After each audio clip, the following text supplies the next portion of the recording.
So in the beginning, it was merchants who engaged in finance because merchants needed money in order to facilitate trade. Okay? And some merchants became extremely wealthy. And when they became very wealthy, they started banks in order to support trade and other merchants. Okay, so these banks traded in gold because that was the primary source and supply of money back then. Okay, so what happened is you would come and you would put your money, your gold, in the bank for safekeeping. And the bank would give you a contract, right? A contract is just saying, thank you for giving me your gold. I promise to give back your gold at any time that you want it. And this is what we call a receipt, right?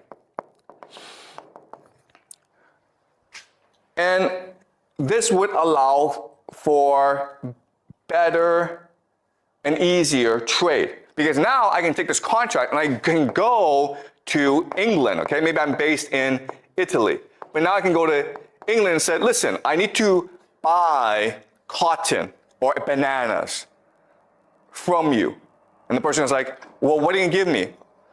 I'm going to give you gold, right? So I take the receipt and I give it to you, right? And why do we do this? Because it's a lot easier than giving gold to other people. And so this system would facilitate trade throughout the world. Doesn't make sense. Now, I'm the bank. I have all this gold. And I want to make money with it. So I want to give it to other people. So other merchants would come to me and say, listen, I need gold. Can you lend me out gold? Right? But I say to him, yeah, but if I give you out the gold, you have a security issue. It's inconvenient for you. So why don't I give you a receipt, a contract instead? Does that make sense? Because all I need is a contract, all I need is a receipt in order to go and do trade elsewhere. Right? So by doing this, what I've done is I've doubled the gold in my bank, right? I've created money out of nothing. So the gold is still 5 million.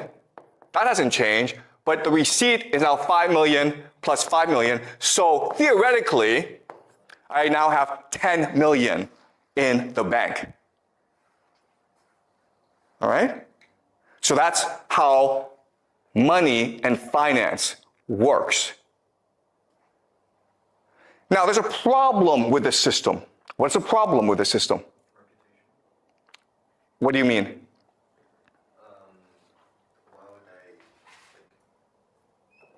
Why would the other people take the receipt as gold? Okay, that's a good question, okay? Why is it that people believe in me? Okay? The answer is very simple. The answer is because throughout most of human history, people didn't need money. If you were just a normal person, what were you doing? Were you in a village growing crops? If you wanted to like get new stuff, what would you do? You would trade with someone else, right? Maybe you have a goat that I want. Well, then I would trade you a cow for it. So we didn't actually need money. So throughout most of human history, no one had any need for money. It was only in certain circumstances that you would want money. So for example, marriage, right? Okay? So throughout most of human history, money represented debt that could be unpaid. Debt that could never be repaid. So for example, a very common thing is, maybe you and I fight, and I kill you. Well, in theory, your family should now come and kill me. But obviously that would create a lot of problems, right? So the way to settle the dispute is, I would give your family money. Because money was symbolically meant to say, I'm sorry, I killed you. This is a debt that can never be repaid. Okay? That's what money was used for in most circumstances throughout human history. There was no actually real use for money. It was symbolic. But with the rise of trade with merchants, they needed money in order to facilitate the trade. But these merchants all knew each other, so they trusted each other anyway. So money was a mechanism for them to trade easier, okay? Does that make sense? All right? Okay, so let's go back to the question. This system looks great. I can print money out of nothing, but there's a problem with this system. What is the problem? There's a problem here. Like you can forge the receipts and, the money fakes. Okay, that's actually a great question, okay? So, yeah, is it possible to forge the contract? Okay? So, that's a really good point. The problem is, so the answer is that they all knew each other anyway. Okay, because it's a very small circle. Again, we have not reached the modern period where it's a lot of people using money. If that's the case, then forgery becomes a problem. We'll discuss this in future classes, okay? Counterfeiting. But at this point in history, forgery is actually not a big issue. There's actually a bigger issue. And it's a huge issue. What's the issue? I have $5 million of gold, right?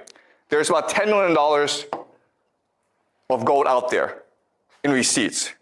What's the problem with that? The problem is that if everyone wants to go at the same time, I go bankrupt, right? Because I lose my reputation. The contract says that at any time you want the gold, I must give it to you. But if I have if there's $100 million in gold contracts, but I only have $10 million in gold, only if 15 million wants the gold back, then I'm screwed. This is what we call a bank run. Okay, a bank run. And this is a huge problem for merchants. Okay? There's also another problem with the system, and the problem is this. Who do I usually lend my money to? Do you guys know? If I'm a bank, if I'm a merchant, who do I usually lend my money to? Okay, guys, today we lend the money to entrepreneurs. But back then, there really weren't entrepreneurs. There were kings and noble people. And what did they do all the time? Why did they need money? To fight wars, okay? That's why there's a demand for gold. Because if I'm a king, I need to fight a war, usually against my brother or someone else to control this territory, right? Now, the problem with this is I could get killed, in which case, oops. But also, what's much more common is the king would be like, screw you, bank, I don't need to pay you back. Okay? So there's actually a lot of risks with this system. So over time, develop a system to mitigate or reduce this risk. Okay? What would they do? What they would do is they would create cartels. Cartels are just partnerships. So maybe this bank works with another bank, throughout Europe. And the way they establish these cartels is usually through intermarriage, right? They would marry each other, they would combine together. And that way, let's say 15 million of receipts wants back the gold, but there's only 10 million. Well, guess what? You just go to another bank. Okay? And let's just say a king decides, I'm not going to pay you back, bank. Well, your bank works with other banks to establish a new enemy to kill the king to get the money back. Do you understand? And this system is what we call today central banking. And what you will learn in this class is central banking controls the world today. Okay? Now, what's really important about this system is that it's based on power. Right? And what power is, it can turn nothing, money, the contract, into everything. Okay? That's what money is. Okay, so we live in a world in which banks can print out money. right? So now, let's ask ourselves a question. Wait a minute here. If the banks can print as much money as possible, why do we have poverty? Right? Because we can just give money to poor people and they wouldn't be poor anymore. Why do we have poverty? If there's all the food in the world that we want, why are people starving still? Why? Because we don't have limited resources. Okay, so we don't have limited resources, we have scarcity, okay? Right, so that is the common answer, scarcity. We have poverty because of scarcity. But I already told you this. They can print money out of nothing. So money is infinite. Money is an infinite resource. So why do we have poor people then? That's kind of strange. Like money, aren't money just, used for trade? They still have limited resources and, the actual need, the actual needs. Okay, so you see what's happening is this. You all believe money is scarce, okay? I just spent the past 10, 20 minutes explaining to you, it's not scarce, it's infinite. It's just a number. We can at any time print out as much money as we need, okay? So that's how power works. Power has brainwashed you into thinking something that is not true. You've been taught from the first day that money is scarce. But it's not scarce, it's infinite. And no matter what I say to you, you still believe this, okay? So you have to get that out of your head. Money is not scarce, it is infinite. So let's go back to the question. Why is there poverty in this world? Why do people starve? Why is there inequality in this world? Why are there poor people? Why are there rich people? What's the answer? Because they don't print infinite money. Okay, because it's scarce. So guys, this is amazing, okay? You guys can't get out of your head. You think money is scarce. You think it is not possible to print infinite money, when I already told you it is possible to print infinite money because they do this all the time. Yeah? The one who has the power don't want everyone to share the same Yeah, right there. because we don't want people to all have money. The powerful people don't want that. That's exactly the answer. And why? Because otherwise, no one would work. Do you understand? The point of putting money is not to give you money. The point of putting money is to create the illusion that money is valuable, and therefore you work hard in order to obtain it. But in order for me to make you want to get money, I need to create artificial misery. Do you understand? Right? If there weren't poor people, you wouldn't want to be rich. It's only because you see people suffer that you would want to go make money for yourself. What do your parents tell you? Your parents tell you, work hard in school, make a lot of money. Otherwise, you're going to end up like a poor person. Right? Well, guess what? If there are no poor people, your parents couldn't say that to you. And you wouldn't want to work hard in school. Right? That's why we have poverty. Because poverty creates the illusion that money is valuable.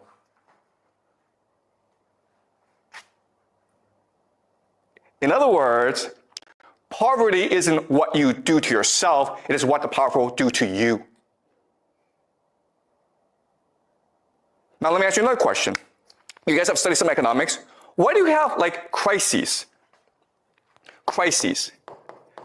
For example, there's a stock market crash. Or for example, the economy goes down and people lose their jobs. Why do you have crises? I don't know. Exactly. You're not taught this in economics class. That's kind of weird, right? The point of crises is to destroy money. Why do we need to destroy money? Because if there's too much money in the system, people don't have to work. So you have to destroy this money in order to make people feel money is scarce. Okay, does that make sense? So why do we have wars? Right? Why are there wars in the world then? Because they're fighting over scarce resources, right? I already told you, scarcity is a lie. The real reason is war is meant to destroy wealth in order to make you think money is valuable. Do you understand? You guys play World of Warcraft or these games, right? Guess what, guys? World of Warcraft in our world, there's absolutely no difference. You just run around pointlessly working hard to obtain credits in order to buy stuff. If credits just flew out of the sky, because they could do that, right? They could actually program the engine to just put money out of nothing, you wouldn't do nothing every day. You wouldn't play the game. Okay? It's only because you believe that there's scarcity in the world and that you must work hard to obtain wealth that you do any work. Do you understand this? Okay? So this world that we live in, it's a complete illusion created by central banking in order to make us work as hard as possible. Because the real value is not money. The real value is the work we do.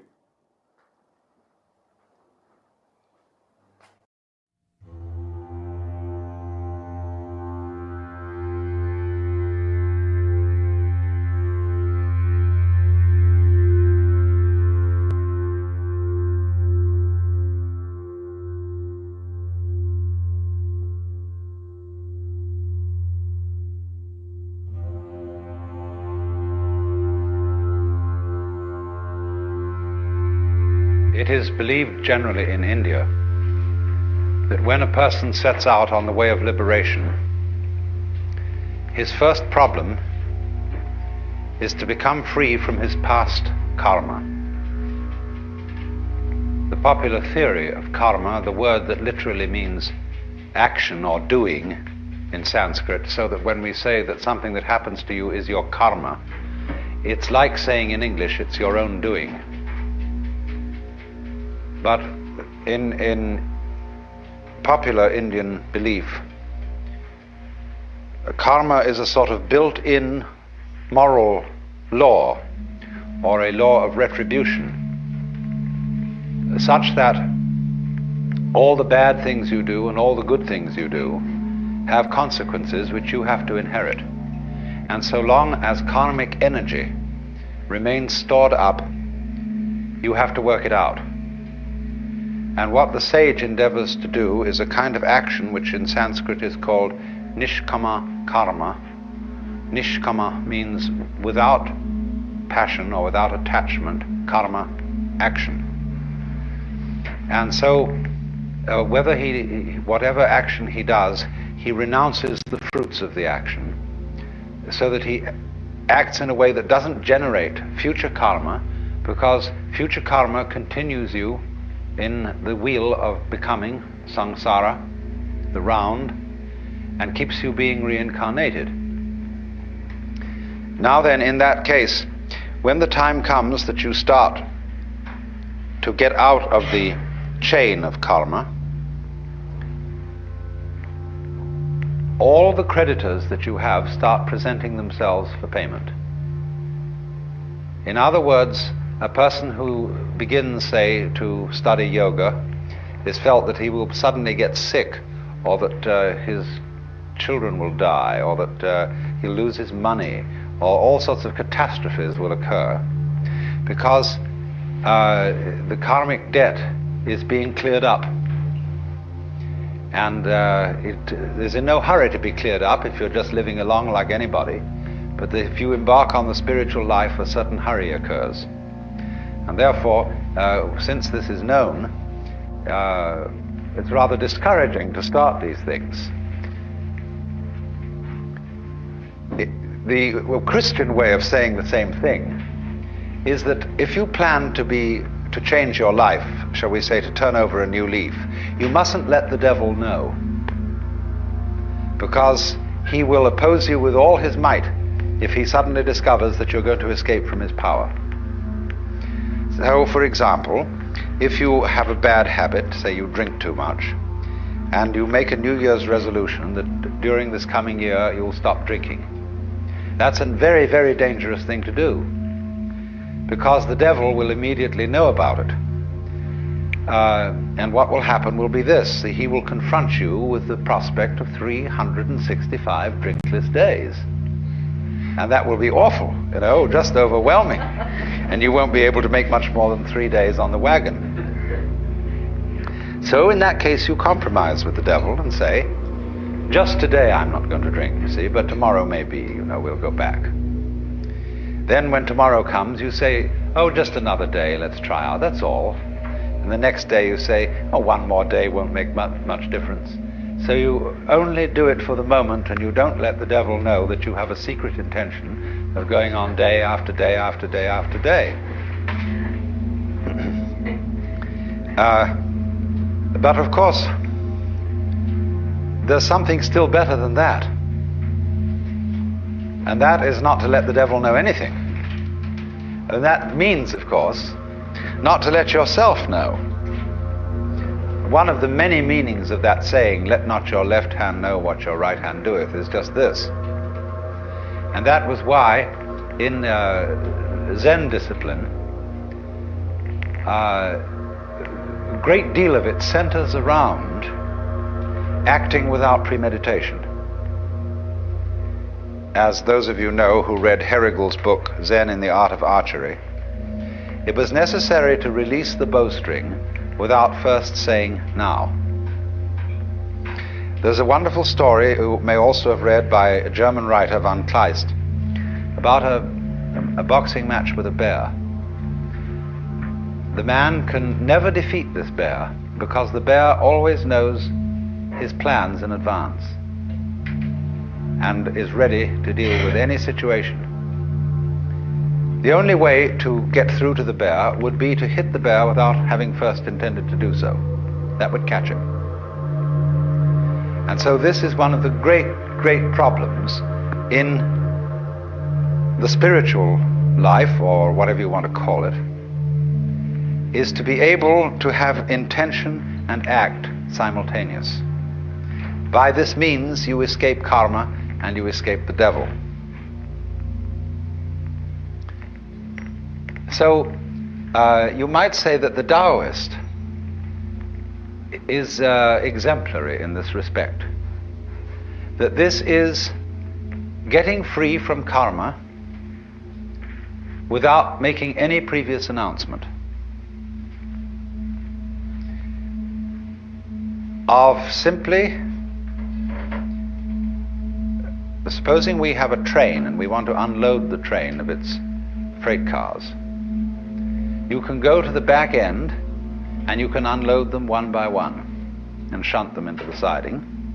But the simplest of all ways of unloading is to uncouple between the engine and the first car, and that gets rid of the whole bunch at once. And it is in that sort of way, you see, that the Taoist gets rid of karma without challenging it.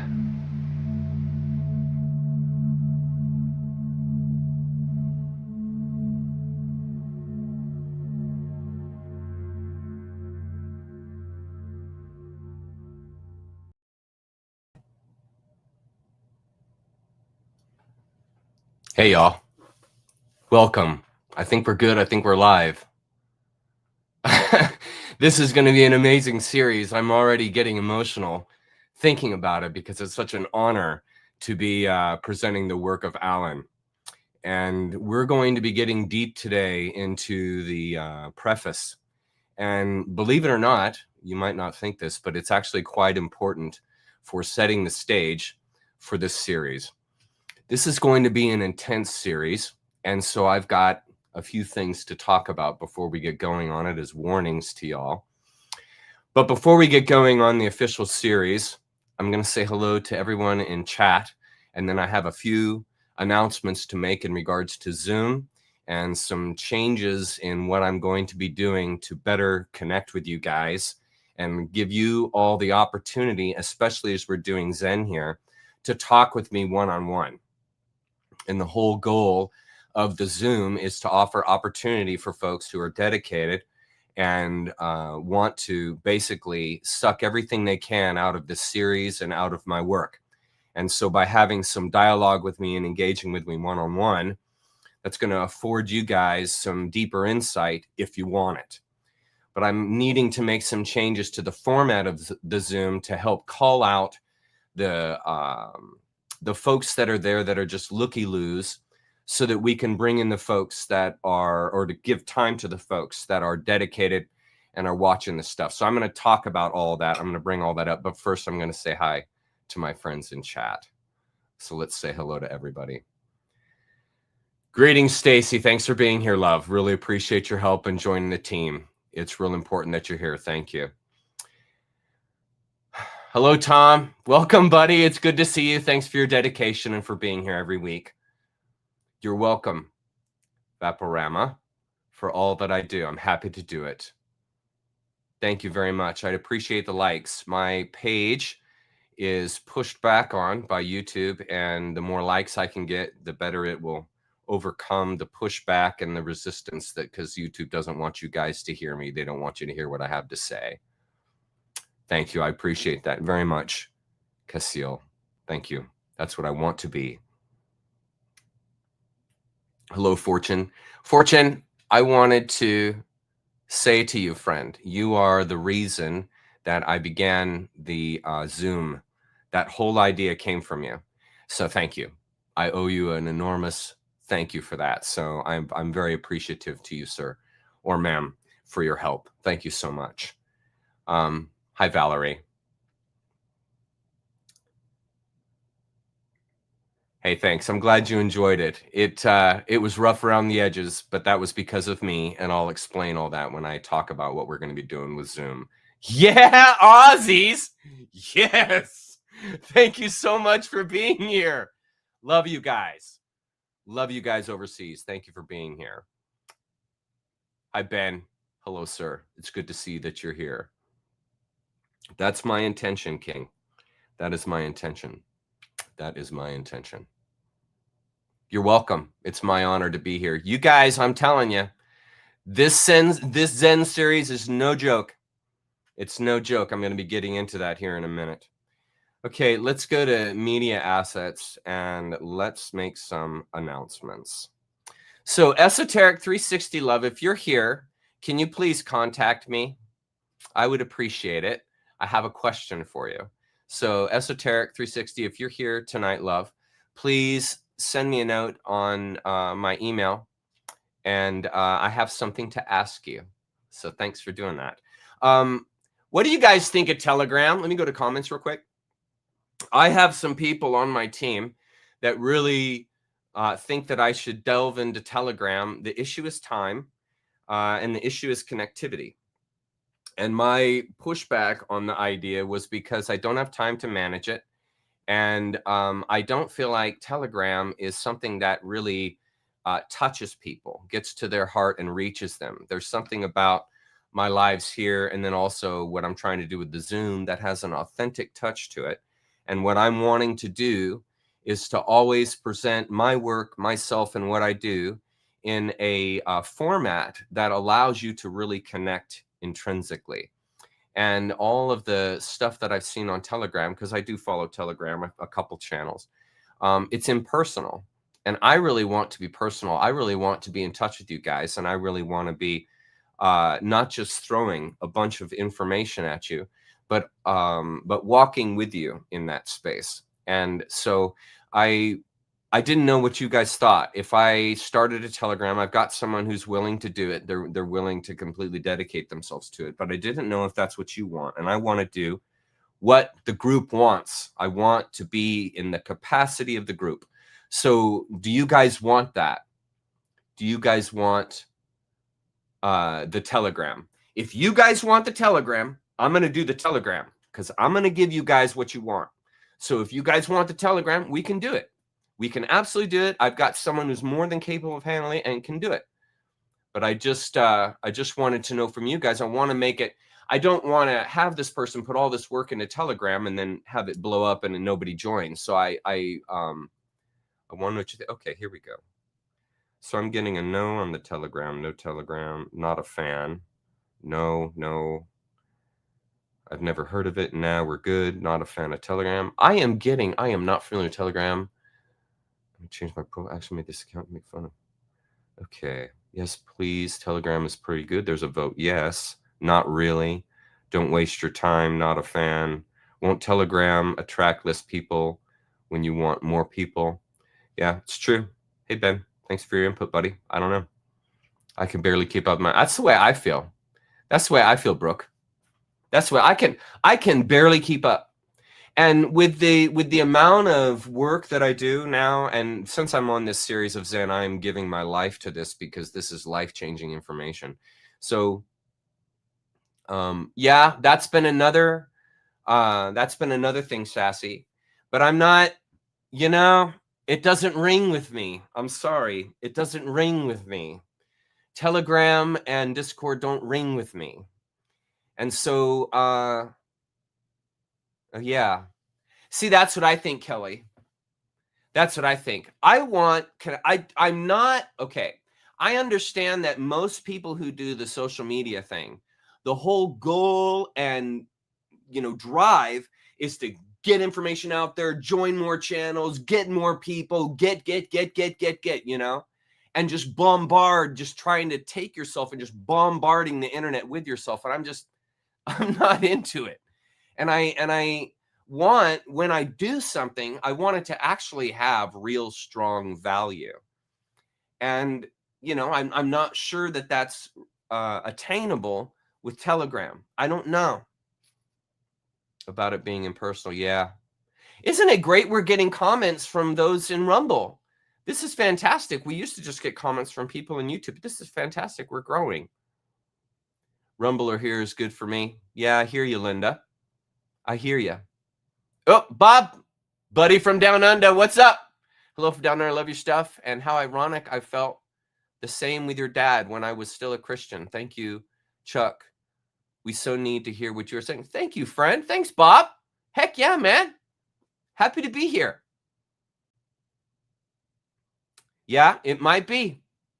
It might be, Brooke. Yeah, I'm not a fan either. I don't want to Discord, the sound of it alone just, it invites infighting. And I don't want to be a part of something where people are fighting and disagreeing and stuff. I mean, there's nothing wrong with that, but I just, my energy and what I want for you guys is connectivity, tolerance, acceptance, love, and I just don't get that vibe with Telegram. Oh, look at this. Philip or Felipe. Buddy, I just am getting comments from X. This is great. We haven't got X here before. Telegram is fine, works very well from France, even with a poor connection. It's my case. I do. Okay. Yeah, Max. Come on. Here. You're already on Telegram and share all your stuff with my group and gathering of legends. Thanks, buddy. Thanks, Max. You're a diehard here, buddy. Thanks for being here every week. Okay. Shall we get to some announcements? Now, here we go. This is what I wanted to announce. Here are the changes. Okay, now with Zoom, this is what I want to do. What I want with Zoom is I want the opportunity for anyone who is watching my Saturdays, who's following my feeds, who's a real fan, not just, a clickbait artist, but someone who's really into my work. That's what I want Zoom for. It's going to hold a different candle than what we're doing on Saturday nights here. It's a totally different vibe. And what I want for Zoom is for the one-on-one intensive study, questions that you've had that you want to pose to me, that you want answered directly. And I want, with Zoom, I want to look in the eye of people. I don't want it to be blank like it is here, where I don't see anyone's faces. And so the attraction for Zoom for me is I can actually see you guys and I can actually interact with you guys one-on-one, eye to eye. So this is what I'm going to do to make that happen. Here's the changes that are coming. I'm going to hyper specialize the weekly Zoom meeting to dedicated viewers. This will make the meeting as private and therefore as comfortable and trusting an environment as possible. That was something that was lacking in having it open to the public. You lose the trust. The Zoom meeting needs to hold a different, a more personal candle than the Saturday gig. I want the meeting to be for folks readily engaged in my work, not just looky-loos. I will not announce. Okay, so here we go. Here are the changes. I will not announce each week on any of my feeds, and day and time will only be known by the current former Saturday viewers. Once time is set Saturday, there'll be no more announcements about it. Do you follow? So tonight, in fact, at the end of this announcement with Zoom, we are going to decide together as a family when the next Zoom is. That keeps it private in the family. This is a family discussion that keeps it private in the family. So we're going to discuss that here tonight. And everyone that's here tonight is going to hear the day and time we're going to have Zoom. And I'm not going to announce it again in the week. There'll be no promo. I will simply send you the link. And the way I'm going to do that is through email. Now watch. This is what we're going to do. Those who want to participate will have to send me an email request each week that they want to be in the meeting. And the reason I'm doing that is anybody who's dedicated will be more than willing to send an email. I want dedicated people who want to learn and grow. Okay, that's what I want in the Zoom. Looky-loos are great on Saturday nights. Clickbait's great on Saturday nights, just checking me out and what I do and all that stuff. Great, no problem. That's what I want it for. But Zoom is really for the folks that are into it, that are into this stuff and want to go deep and want to dive into it. Okay? Okay, so it's going to be an email that's going to get you there. Okay. I will send a link and password on the day of the meet. If only one person responds, great. They will get an hour and a half exclusively with me one-on-one. I honestly do not care the numbers. I want high quality time. The end. That's all that matters to me. High quality. I give a rat's ass about the numbers. I want quality time. I want one-on-one time. I want share time with the family. Okay, so we are going to really guard the entrance to Zoom with just practical techniques, just like this, what we're doing. Okay, exclusive time with me involves putting forth the effort to reach out, obviously. This qualifies, merits the viewer to participate at a deeper level than the average blind clicking Jane Joe. Okay, that's what I don't want, is just someone to click in there like, oh, what's this? I don't know anything about this. I don't want that. I want the dedicated folks. Change the, okay, you will have to attend the Saturday live gig to experience the Zoom meeting the following week, as it will only be announced during the live. This will improve privacy and limit awkwardness and discomfort by having folks who are currently into the Zen study or whatever study I'm doing. Only highlights will be video released publicly, not weekly.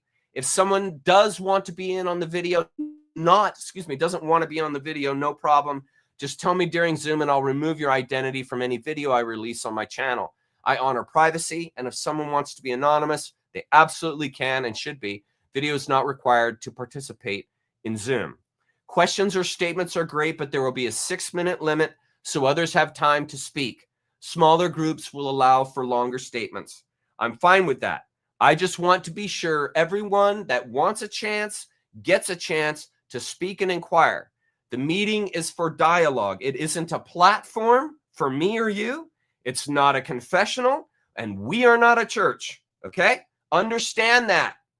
Understand that. This is a group study like you would have in college. And when you go to a college group study after class, you're not taking prayer requests, folks. You're not talking that kind of jive.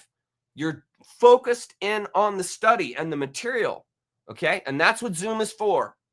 Okay, we are here to help each other grow and understand and understand in their own way. That means everyone to understand in their own way. This isn't a cult. Muting will be controlled by each viewer. That's another thing I did wrong. So when you come into the Zoom, you'll be muted, and then you can unmute yourself when you want to speak, okay? I will be posting questions to the Zoom group in regards to the previous Saturday to encourage dialogue and to elucidate anything that maybe wasn't clear for anyone. No question is dumb. No statement is valueless, okay? And then ultimately, my hopes are to increase quality and appeal, increase comfort and connection, increase dialogue and questions, increase privacy and uniqueness, create balance, create flow, create more high-quality content for private and public engagement, and then decrease the trolls, decrease clicky-looky-loos, and decrease alienation and awkwardness, okay? Good. Okay, so let's decide on a day. So I'm going to go to chat. Now, the best day for me for Zoom this week is Thursday, okay? And my thought was I want to appeal to all the people overseas because I just did a Zoom and it was in a US time zone. So this next one, I want to be fair to everybody in the UK, to everyone in Australia, New Zealand, those areas that are on the opposite time zone, China as us. I want to give them an opportunity. So here's my suggestion. What do you guys think? I'm thinking of doing the meeting at like midnight on Thursday. Midnight. Like midnight, 1 a.m., right around in there is what I'm thinking. This provides a great time opportunity for my overseas folks that I love so much. And it provides a great opportunity on a different day at a different time for people to join. Okay, what do you guys think?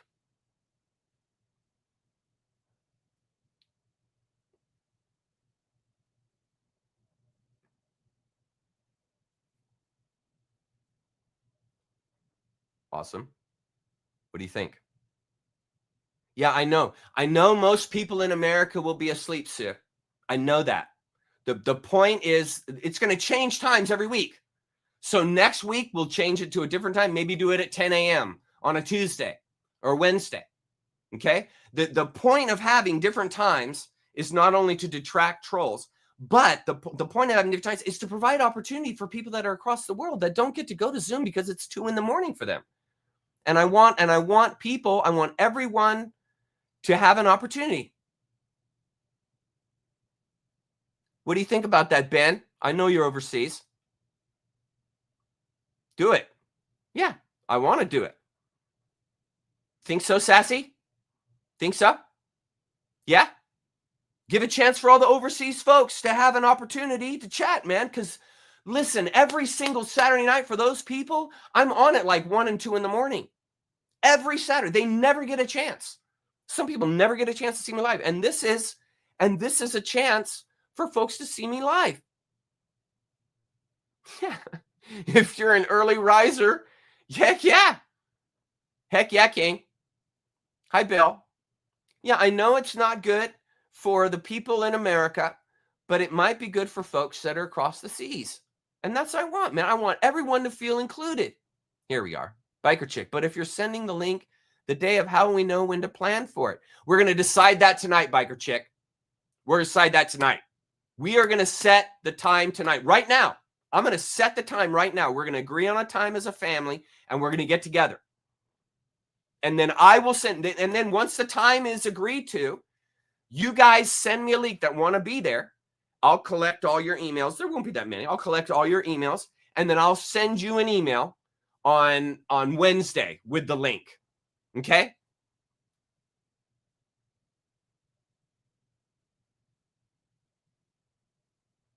Yeah, it's not going to be great for everybody, Brooke. Some people, this time is going to suck, and I get that. But again, we have to have a heart for the overseas Aussies because I'm only on in the middle of the night for them. And so we got to give them an opportunity to see me. Okay, Cat Kiss. So 2 p.m. on Friday in Sydney, is that the right, or is that right? Okay, Aussies, please respond in chat. Is that a time that works for you? Because this is really for you guys. My Aussies, my UK people, my China people. This is for you. Tell me what you want. Pablo, I'm working on our conversation with F1. I haven't forgot you, okay? I haven't forgot you. All right. Yeah, it's always going to move. Exactly, King. This isn't the time for Zoom forever. This is just this next week. Then next week, Saturday, a week from today, we're going to decide the following week Zoom. And it'll be a different day, different time. I'm telling you, we're doing this. Okay. It's 11:30 a.m. in Australia right now. I have a few, Stacy. I do. I have enough to justify doing this. I have enough to justify doing this. It's fine for France. Felipe, will you be there? I want you there. You're one of the big reasons I'm doing this because you're overseas in France. You're one of the big reasons I'm doing this. Tell me, guys. What do you guys want? Okay, so I'm on in the morning in Australia on Saturdays. Do you want that? On our Thursday?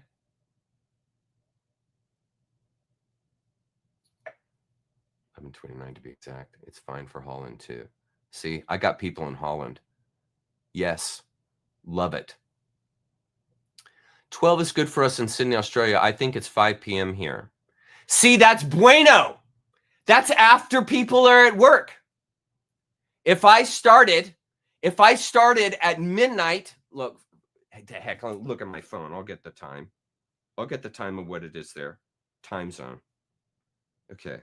So at midnight is what time in Australia?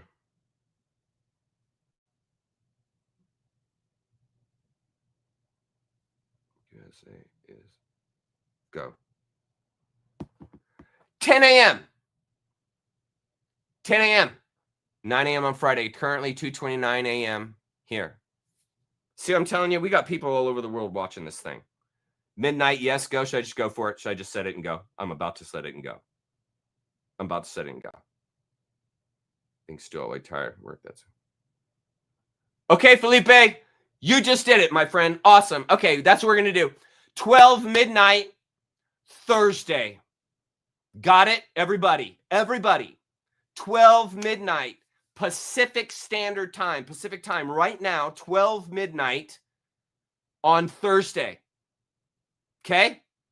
That's the meeting. If you want to go to the Zoom, if you want to attend, send me an email and send the email to here.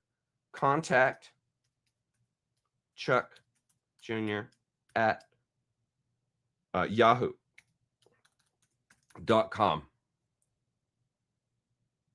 Go. And then here. Contact Chuck Jr. at yahoo.com. Send me an email. Say, hey, Chuck, I want to be on the Zoom. And I will send you the Zoom link on Wednesday. I'll send you the Zoom link 24 hours before we're going to do it. That is Thursday night, midnight, meaning Friday morning, 12 a.m., Thursday night, midnight. That's the time, right? Got it? Yeah, of course you can. Of course you can. You can just listen. You don't have to. No. I'm not a tyrant. You don't have to participate in Zoom. You can go and just listen. It's just I don't want people going there en masse having no idea what's going on. It's really a focus group. The Zoom is for focusing. It's a focus group. Okay? 12 midnight this coming Thursday. 12 midnight going to, a.m. on Friday. So 1 a.m. will be Friday, 1 a.m. 11 p.m. will be Thursday, 11 p.m. We meet at midnight. Clear? Clear as vodka? We got it? Clear as mud?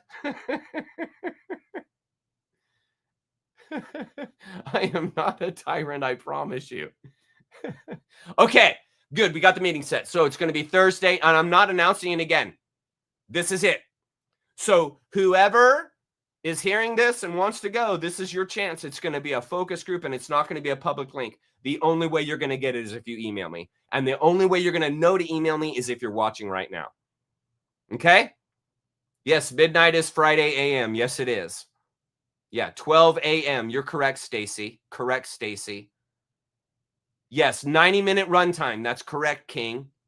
Yes, that's correct. Okay? Thursday night, Thursday midnight. Yep, 12 a.m. Okay, awesome. All right, let's go to media assets. I've got one other thing to tell you guys. Waveform collapse. Okay, we're going to talk about this because this is going to come up tonight. And this is a concept that I don't think you guys got from last week, and it is very important. Okay. Yeah, ask the Aussies. They know the answer to that question, love. Okay.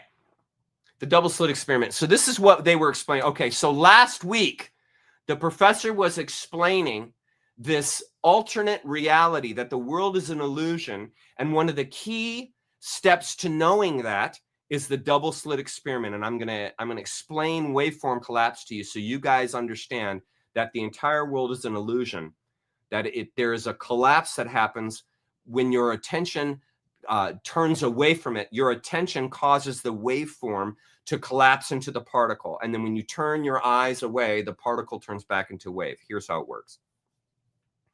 The double slit experiment is when scientists took not a wall, but a partition. And there were two slits on either side of the partition. And they took an electron gun and they fired single electrons at the slits repeatedly. And what they found was when they were not in the room, this is the wacky part about the world and how incredibly wondrous it is. When they were not in the room and they were not looking at the electron gun shooting the electrons towards the slits, what formed on the other side of the two slits was a waveform. Follow this, a waveform. And the reason it was a waveform was because nobody was in there putting attention on the electrons, thus causing the waveform to collapse. Okay, so what they found was when they walked into the room and they looked, they put their conscious attention on the electrons, the gun, this situation going on, it no longer formed a waveform on the other side of the two slits. It formed two lines because the electrons turned into particles when conscious human attention was put on them. This is what this implicates, and this is what I don't think people realize. This means the entire world that you see is only true for you because the entire thing collapses as soon as you turn away from it. And Schrodinger's cat, that experiment that he talked about, this proves this because you cannot know what is inside the box until you yourself lift the lid off, and then what is inside the box, the waveform collapses and it forms into the cat and the vial of poison and the inside of the box. Your consciousness, in other words, causes all of the collapse of the wave to happen to become particles that you can see, feel, touch, hear, sense. And folks, the entire world is built like this. The waveform collapses the moment you leave the space. In other words, all of existence is waves of energy.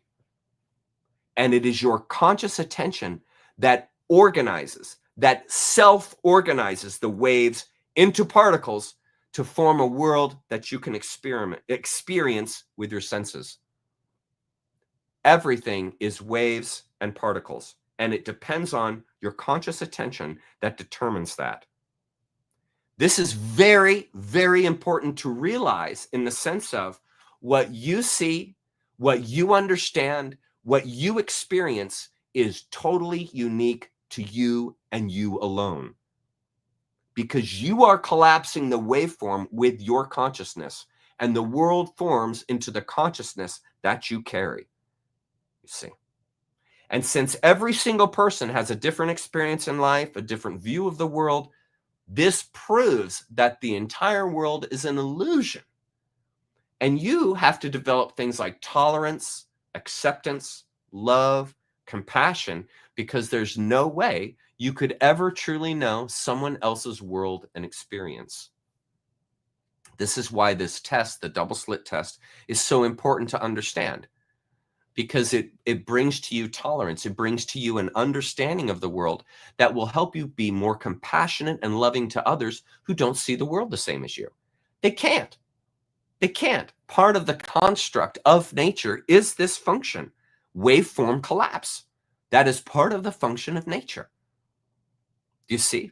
And so by having this in your back pocket, having this in the back of your mind, it will really help you understand why other people, some people, don't see the world at all like you do. Who do not understand the world as you do. And this is why it's so important to share with each other, to connect with each other. because we can better identify the world someone else is experiencing, which broadens my horizons, which broadens my perspective, because I don't have their perspective. I don't have their perspective until I talk to them. And then once I talk to them, that's how they're seeing things. And when you see this kind of thing in other people, you can identify with it and you grow. You grow because you have a broader perspective of the world, because you have integrated something else or someone else's ideas, which in fact you can't see, because the waveform collapse is going to be different for you than it is for anyone else. It is unique, just like art. I could have two guys, two gals that are gifted at playing guitar, but they're going to give me two totally different solos when I ask them to give me a solo. Or two painters. They're going to be two different paintings, you see. And it's the same thing with your eyes. Your eyes feel light. And so the picture they paint for you is going to be different than the picture someone else's eyes paints for them. And the world is transient. It's ephemeral. It's a wonder, you see. And so you have to start thinking on these wondrous types of terms and terminologies in order to better grasp the reality that you're in, the illusion that you're in. You see, and this makes you a tolerant person. This makes you a more loving person. This makes you a more connecting person. You see, and that's a good reason why also you can know that the controllers have tried to make everybody fanatics. That's why. Because you lose your discernment, you lose your tolerance, you lose your ability to see through someone else's eyes when you're a fanatic. Do you see? And so that's why fanaticism and craziness and polarity and divergence from one another, they've been trying to do that and beat that into us so that we all separate from each other and hate each other. You see, and so one of the ways you build tolerance is understanding stuff like this, which is scientific, which shows you the world through a scientific eye, which broadens your horizon. Science doesn't always broaden your horizon, but it often does. And that's one of the cases when it does. Okay, got that through. Now you understand that. Does anybody have any questions about the double slit? And I'll go to the bottom. You can write me in all caps if you want a quick question for me. Otherwise, we're going to get started on Zen. We're going to get going on it. Yeah, it's surely both. Exactly, Thomas. It's both. Yep. It's waves and particles. It's both. It's actually both. That's not a theory. It's actually both. It's that experience, that experiment shows you that it's both. And it shows you the power of your consciousness. It shows you what putting your attention on something does to something. It's the same idea as if you're sitting in a room and you sense that someone behind you is staring at you, and you quick turn around and you see they're looking right at you. It's the same kind of thing. It's the same kind of idea as that. Yeah, you're right, Stacy. That's exactly right. That's exactly right. Okay, good. It sounds like you guys got it. It's a pretty easy concept to grasp once you grab it. Okay, here we go. You guys ready? You guys ready? I'm so excited. This is going to be the best series I've ever done, which isn't saying much. I haven't done this so long, but this is going to be awesome. So today we're in the preface of The Way of Nature by Alan Watts, and I'm going to be starting with a story. Okay. There are two stories that I have to tell you, one this week and one next week. Next week has to do with Buddhism and being the son and the Buddha who is a son of a king. So next week I have a story for that. And then this week is to offer a warning to you. Now I'm going to get emotional telling you this story because it has been costly to me. But I'm going to tell you this story because it's important that you know this before you venture into this, because I'm warning you on the front end of this series. This series is going to change you, friend. It's going to change you. It's going to change you because it's going to open you. That's something that Zen does. It opens you. And when you are opened, you are able to see yourself. And once you can see yourself and you get a good view, you can then know pretty quickly, do you like what you see or do you not like what you see? And Zen is very good at asking very difficult questions. And so a lot of those answers to those questions you will find will alienate you from the world that you lived before. And so I'm going to share with you this story to help you understand the impact and what it can possibly mean to you.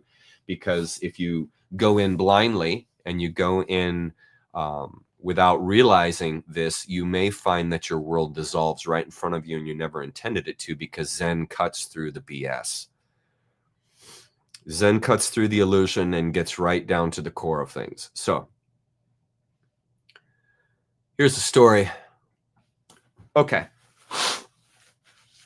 In 1998, my father hired me to work at a church that he was starting called Stonebriar Community Church. It was is located still in Frisco, Texas. At the time, I was living in Brentwood, Franklin, Tennessee.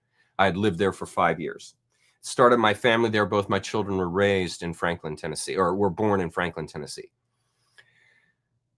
5 years after moving to Tennessee, Dad made me the offer. I was 28 years old, and he made me an offer to come to the church and work. And my training was in engineering, and I loved everything that had to do with recording music, musicians, audio, all that kind of thing. And the job was basically to go and record audio for his international ministry, as well as running the tech and all that's involved in running a church each and every Sunday, all the tech that's involved. So he wanted me to run that, and then he wanted me to ensure that I got all the recordings for his international ministry. For those of you that don't know, my father is an extremely powerful man in the Christian world. And basically all through the late 70s, through the 80s megachurch monstrosity that happened, and then all through the 90s, my father was basically right there alongside Billy Graham and James Dobson, and had an international radio ministry, still does. I'm not sure if it's still, but the radio ministry was the largest Christian radio broadcast in the world ever. They reached Insight for Living at the time when Dad hired me. They were reaching over 16 different languages. They were in 160 odd countries around the world. And my father's voice basically was on an airwave somewhere in the world where you lived. There were very few places left that were actually occupied on the planet that didn't have a radio feed of my father. And so my dad knew that I would take very seriously his work, and obviously I would prioritize the job in my life, and I would do an exceptional job because I love my father, and I at the time I was a Christian, and I really believed in the Christian ministry, and I wanted to be a part of a ministry that helped people. And I really wanted to make an impact as far as our church was concerned in the music ministry. I wanted to establish a recording studio. I wanted to have our Sunday morning services all recorded. So I ended up setting up that whole process over 15 years. We bought probably $150,000 worth of gear, high quality microphones. We even had Manley compressors, light compressors, which are awesome. We had incredible studio gear. And for that entire time, about 10 years of my life, I was recording concerts, working with musicians, and just having the time of my life. I love musicians. I love working with musicians. I like their approach to the world. I like it that most of them don't take themselves very seriously at all. They often have wonderful senses of humor, and musicians are just in another place in the world than the typical population. And I like that place. I like musicians. I'm a musician. I can see eye to eye, that whole thing with musicians. So my world that I was walking into there was exactly up my alley, and surrounded by the people that I wanted to be around, and doing work that I liked and wanted to do. And I felt like I was making a difference. The recordings were going international, and I was at the very beginning of all of that. So it was a highly responsible position, and I really enjoyed it. I loved it. I loved it. Okay. Well, I worked alongside my father. He officed next to me for about 15 years. And every week for probably about 13 and a half of the 15 years that I was working, every single week we went to lunch together. Every single week. And my father made it a priority in his life. He made me a priority in his life. And he set aside time, and he didn't have the time, but he set aside the time to be with me. And it was a time for us to connect each and every week. And we did. We connected each and every week. Very rarely would we miss our time together.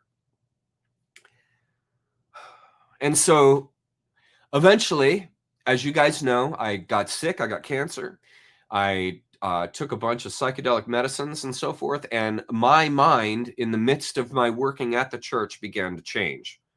And right around that last year, the 14th year, the 13th and 14th year, when catastrophe and everything just totally destroyed my life, I decided to make major changes to my life because I realized, especially through reading this book, that what I was involved in,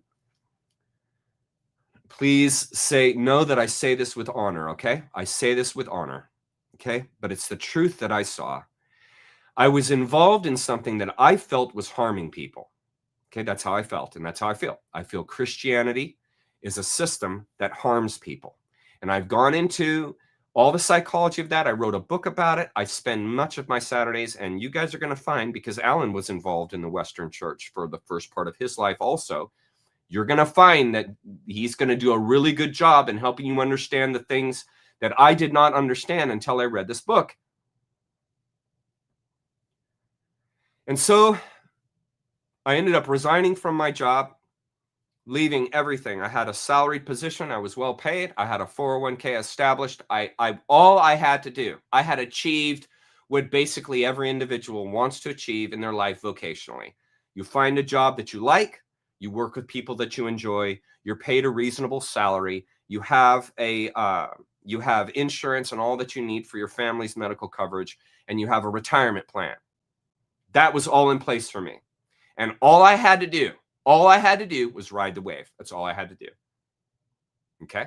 And the reason I didn't ride the wave, the reason I didn't do that is because I have this thing called integrity, and I'm not a coward. And so when I found out that I was a part of something that I felt harmed people and that I felt was not a good idea, I had to leave. I had to leave because it is the life of a coward to live believing and thinking and understanding one way and then acting in a totally different way. And I knew if I stayed in the church, I was going to be staying in something that I had issue with.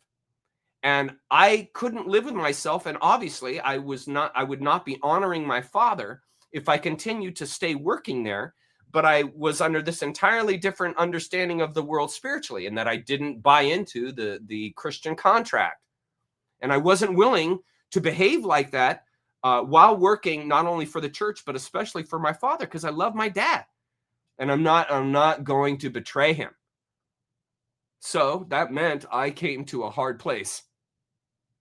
And so I had to leave.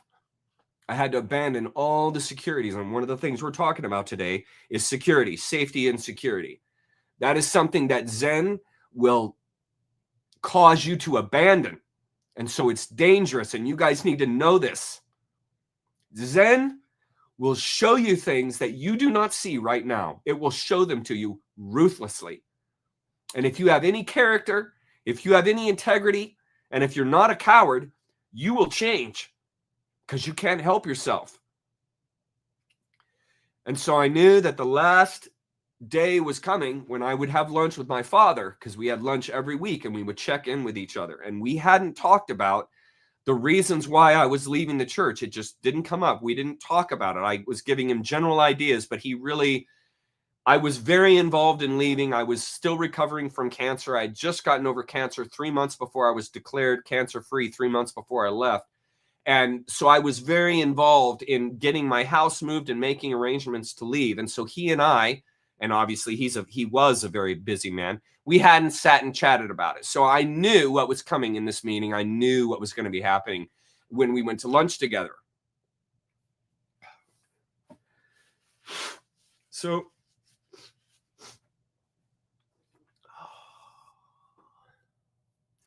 we made the meeting and we went together to the lunch. We'd always ride together in the car together, and it was very quiet. It was different than normal because obviously this was the last one. And he knew that I was leaving in a matter of days. I think my wife and I were going to be leaving. This was March.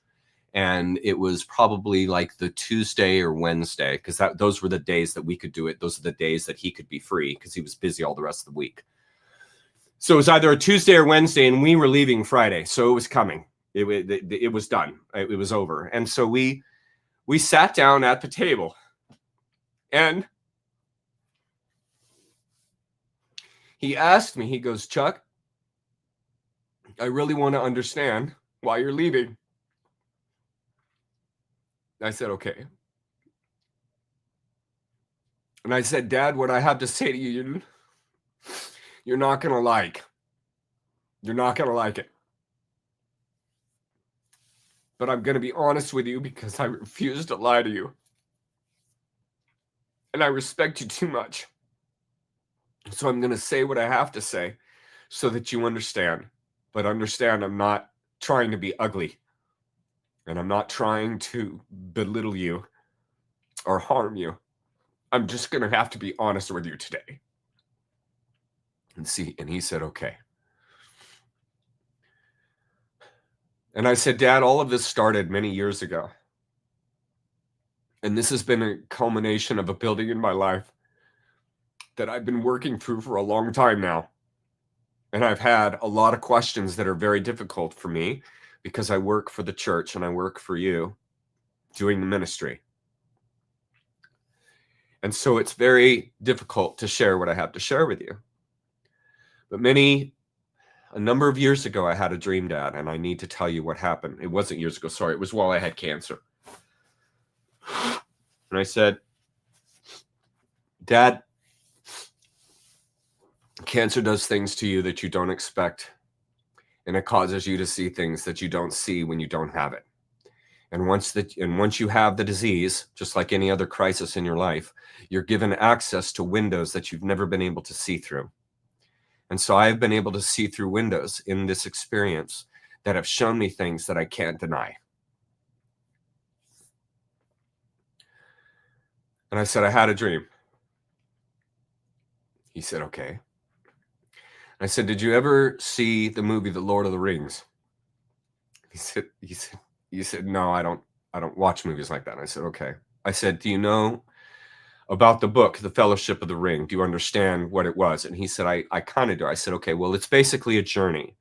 It's a journey of a number of individuals who have to get to this very distant land in order to destroy the ring. And there's much more to it, but in the process of the journey, there were two characters named Frodo and Bilbo. And I said, it was a really tough journey. And I said, there's one scene where they're in the, I think it's Mirkwood. I believe it's the forest of Mirkwood. And the Misty Mountains are in the distance, and they're trying to find their way to the Misty Mountains in order to go through the base of the Misty Mountains. And the whole story, you guys know the story, those of you who've read it. And so they're in Mirkwood. And I said, Dad, they're really at their end. They're really suffering, and they're lost, and they don't know which way to go. And so Bilbo has the idea of climbing one of the trees, because in the forest, in the deep forest of Mirkwood, all the leaves of the trees create a canopy of shade.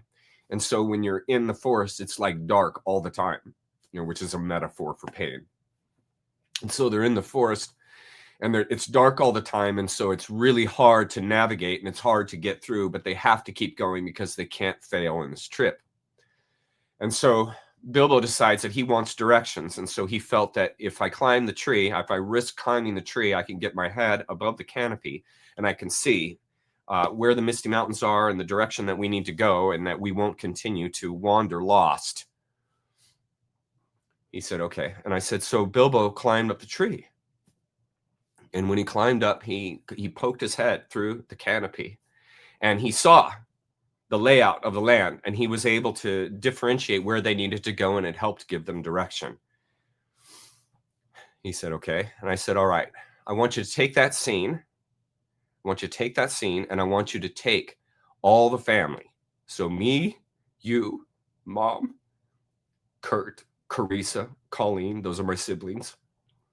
The church people, the church staff that we work with are there. I want you to picture all these people there.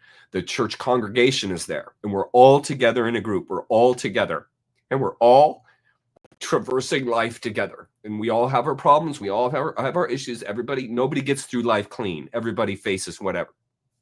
So I said, we're doing it. And so I'm frustrated in the dream because I feel like we're wandering. And looking back now, this was obviously my mind telling me something. But I said, Dad, I felt frustrated because I felt like all of us are living life and we're going through these challenges, and it's always the same rotation. You're praying to Jesus, you're praying to God for relief, you're asking permission, you're seeking approval, you're expecting reproof, and you're walking through life in this servant type of ideal. You're prostrate, you're on your knees, and that's the common thread of being a Christian. And you go through these life, and it's Jesus that's throwing you all of these problems and shit in your life that you have to work through so that you learn and grow. So people understand this entirely different way of taking apart the world. And it's always centered around this idea of this God that you're always praying to, you're always asking permission from. You don't guide your life without this. And I'm frustrated in the group because I see everybody doing that, and it's the same thing every time. When they still have their problems, they're not graduating. They're not moving past these ideas. And he didn't like his, but I said, they're not moving past these ideas that they're a sinner. They stay holding to that. They stay holding it. And I was frustrated because I was down there and I'm seeing everybody suffering and everybody's doing the same thing over and over again and nothing changes. And I wanted to change. And so he kind of sat back and he looked at me. And he said, what did you do? I said, I did what Bilbo did. And I said, Dad, I climbed the tree. And he said, what did you see? And I started to cry. And I said, Dad, I saw something that you haven't seen. And he said, what did you see, Chuck? I said, Dad, I saw that we all are going the wrong way. We're all going the wrong way. And he said, what? I said, Dad, we're all going the wrong way. He said, what do you mean? And I said, Dad, the way that Christianity takes apart the world and handles life is improper. And he sat back and he stared at me. And he gave me the same exact look that he gave me when I told him that Jesus had nothing to do with my healing from cancer. I got the same look from him.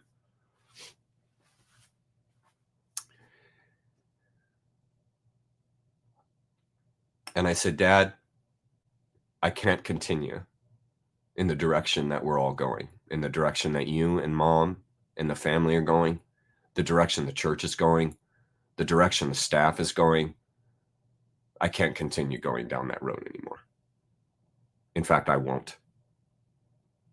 And he just stared at me. He didn't say a word. He just stared at me. And I said, Dad, I'm really sorry.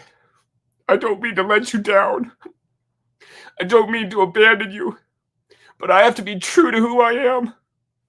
I have to be true to my own integrity. And I've seen too much. I've seen too much. And you don't see what I see. And we're going the wrong way. Everybody's going south. Dad, the way is north. Everyone's going south. And he just stared at me. At that point, I had left. I was no longer Chuck anymore. I had left. He didn't even know who I was at that point. And I said, Dad, that's why I'm leaving. And I'm leaving because I don't feel that this is the correct direction for my life. I'm not saying anything about you or anyone in the family or the church or anything like that. I understand they all have their own way. You guys all have your own way of understanding. And I don't want to impinge on that. But I want you to know, I'm not leaving because I'm disappointed with you. I'm not leaving because I'm mad at the church. I'm not leaving because somebody wronged me. I'm not leaving out of fear. I'm leaving because I love you too much to stay. And I said, Dad, you were the reason I came here because I loved you so much and I wanted to be a part of your world and I wanted to share with you in this religion and in this work. And I really believed in it. But it's different now. And cancer has shown me too much. The people I listen to have shown me too much. And I can no longer stay in the position and keep my integrity. And he just looked at me. And there was tremendous grief and sadness in his eyes. It broke my heart. And sadly, there wasn't a whole lot said after that. And the gist I got from him was that he just wasn't interested. And he didn't understand. And he had, needless to say, he had 40, 50 years of seminary work, Christian work, and endless memories involved in the ministry. And it was like I was a foreigner at that point. Just like the conversation when I told him that Jesus had nothing to do with my healing from cancer didn't end well, this lunch did not end well either. And sadly, one of the last memories I have with my father, while he could still see me, was that. I was happy that I was able to share with him what I felt, but it was costly. And I want you guys to know on the front end,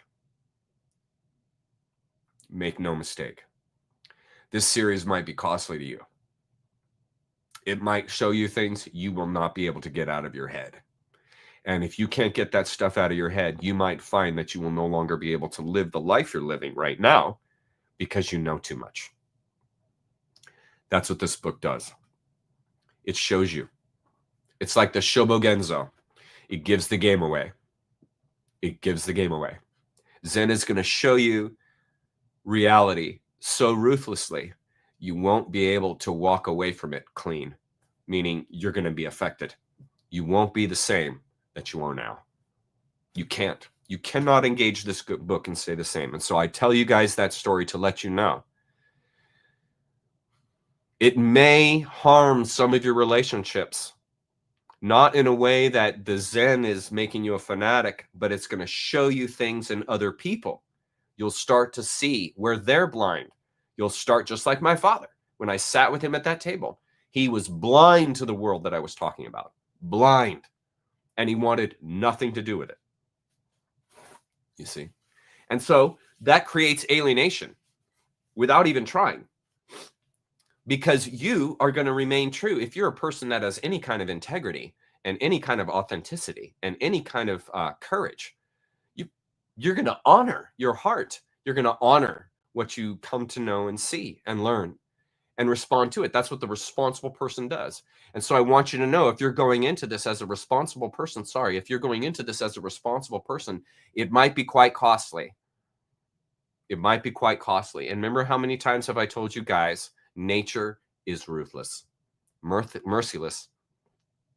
And Zen will show you authentic reality mercilessly. Okay? All right, there's the opener. We need to get started on the study. We have 2 hours. I've got about 50 slides to get through, a little bit less, about 40 slides, but I refuse to rush it. So here's how we're going to handle this. I'm going to go through as many slides as I can tonight, and then whatever is left over, we don't finish. It's going to be just like a book. We're going to put a bookmark in where we're at, and I will simply start at that place the next week. This removes all pressure from me to deliver this material too quickly, because like last week when I had to finish up the Rosicrucian series, I really had to push those slides too quickly. And I refuse to rush this information. It's too good. It's too much gold to rush through it.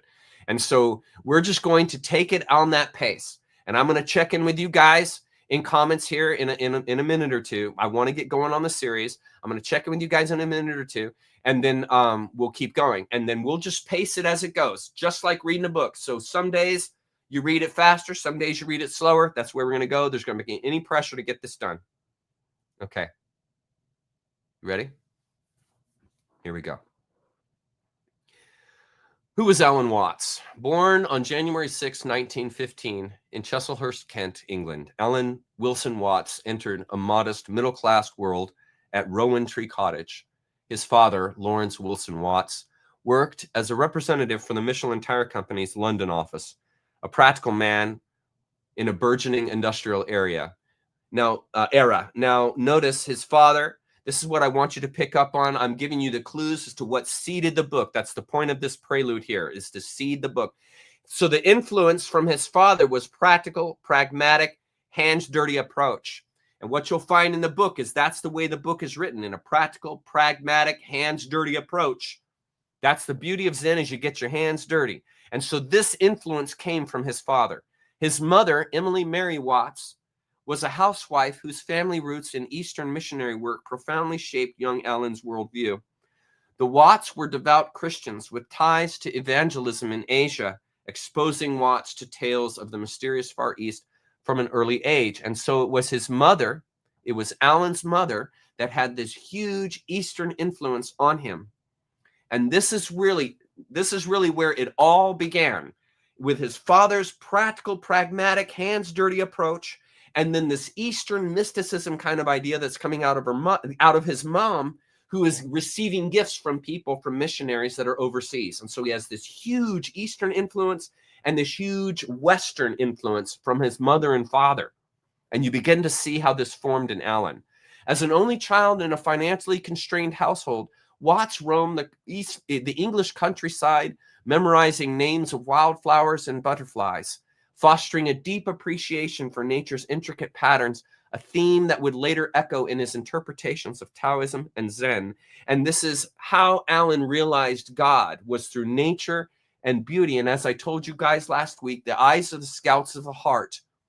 This is why going out into nature, connecting with nature, seeing nature like I had in the beginning of this video is important, because you are a nature creature. So as a nature creature, it's going to be nature that is going to be the most effective at rendering to you God. You follow that? And so as Allen experienced as a child, while he was in the English countryside, he's naming wildflowers and butterflies. This is nature. And this is nature speaking to him, showing him the beauty. And this is exposing to him as a child. So you see now where Allen is getting this whole idea of this Western view from his father, hardworking, practical man, this Eastern esoteric view that's coming out of his mother and her missionary work, and then this whole nature view that's coming out of his childhood and reflecting with butterflies and ants and all the stuff that kids do when they're kids, involved in the countryside, playing around in the dirt and stuff, just like I used to do back in the day. And so this really helps you understand why Allen went in the direction that he did in his life. Allen's childhood was a blend of wonder and disillusionment. A feverish dream during illness sparked his first mystical experience, which he later described in writings as a glimpse into something transcendent. That's key, especially because he's a child. So he has this disease. Interestingly, I had a disease also, which ushered me into a transcendent position. There is something about being sick, compromised, on death's door, that kind of a thing, that brings you into a deeper awareness. This is what happens when you hear a concept that really cuts into your ontology. It makes you, quote unquote, mentally sick, because now you see that your behavior is actually not a good idea, because you have the deeper insight. And so you go through a sickness and a realization, just like I did when I was leaving the church. It's a sickness. It's realizing, hey, I am sick. I have to get out of this situation that is clouding my judgment, that is compromising my discernment, that is keeping me from seeing a larger perspective of myself and the world. You see? And that causes you to have these transcendent experiences, because transcendence is an experience that's novel, meaning you haven't had it. And it transcends you because you realize the deeper principle. That might have been one of the subconscious reasons why my father was so resistive to me when I was telling him this stuff, because he might have felt subconsciously, I don't want to hear too much from Chuck because it might cause me to begin to question my world. And he might have been wiser than me in that sense, in that, hey, if I go down this world, it's going to destroy my world. You see, maybe Dad kind of saw that and wanted to stay out of it. I don't know. That's a reach. But the point being that, look at how it was sickness that brought a light to me and that brought a light to Allen. And the point I'm making here is, are you sick? This might be an opportunity while you're sick, while you're facing death, to grow, to see the sickness as a teacher and transcend the fear it is putting into you by realizing a deeper principle it is trying to show you. one of the things my naturopath told me when I was sick with cancer is that she said cancer is a body, mind, and spirit thing. Meaning you're sick in your body, you're sick in your mind, and you're sick in your spirit, and that's why you're sick. And so the sickness instigated in me, well, body I can handle, mind I can handle, but spiritually I thought I had all the answers. And the sickness came in and just said to me, actually you don't, Chuck. Actually, you don't have the spiritual answers. Interestingly, this happened to Alan also. Far Eastern art captivated him. Chinese and Japanese paintings and embroideries gifted to his mother by returning missionaries evoked a clarity, transparency, and spaciousness that floated beyond Western rigidity. And the spaciousness he's talking about, you know, when you look at a painting from the Far East and say the painting is named Fisherman Fishing in a Lake. And so if it's an American painting, what you would see is like the eye view of the fisherman. He'd be holding his reel, like the camera would be right like this. And the whole focus would be in the American painting, the fisherman, because the fisherman is fishing in the lake. That's the name of the painting. Whereas with an Eastern painting, it most likely is the whole lake filling the painting. And then you got this little tiny fisherman up in the corner who's fishing. But the point of the painting is nature. It's conveying nature, not the person. And this gives you a clue into the difference between, say, a Western painting and an Eastern painting. A lot of times the Western painting is going to be focused in on the name of the painting, the subject matter of the painting. Whereas what Alan noticed with these Far Eastern paintings was that they were filled with nature and that the actual subject, the quote unquote important part, was just a little dot. But rather the real important part was rendering nature, was rendering the lake. And see, it's this Eastern influence that began to impinge on this Western idea when he was just a little boy. And it's all happening naturally unfolding just because of the situation that he's in. Okay. He found Anglican religious indoctrination where am I at here? Yeah, Far Eastern art captivated him.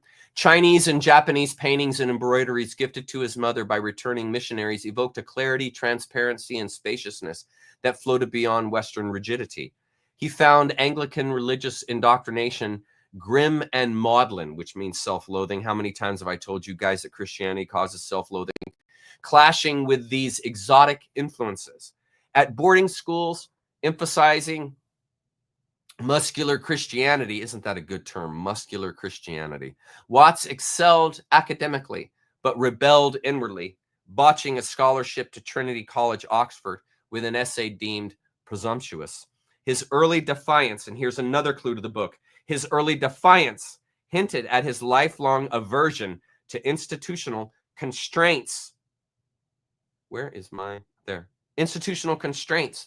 Do you see how, right as a little child, all of the foundation, which would bring about his whole ministry, his whole life, started right here with these childhood influences. This is a clue to all you parents of young kids. Be careful what you're exposing your kids to. They may spend the rest of their life involved with it. You see, and what's so beautiful with Alan's life is he's already rendering this. He's already rendering this as a child.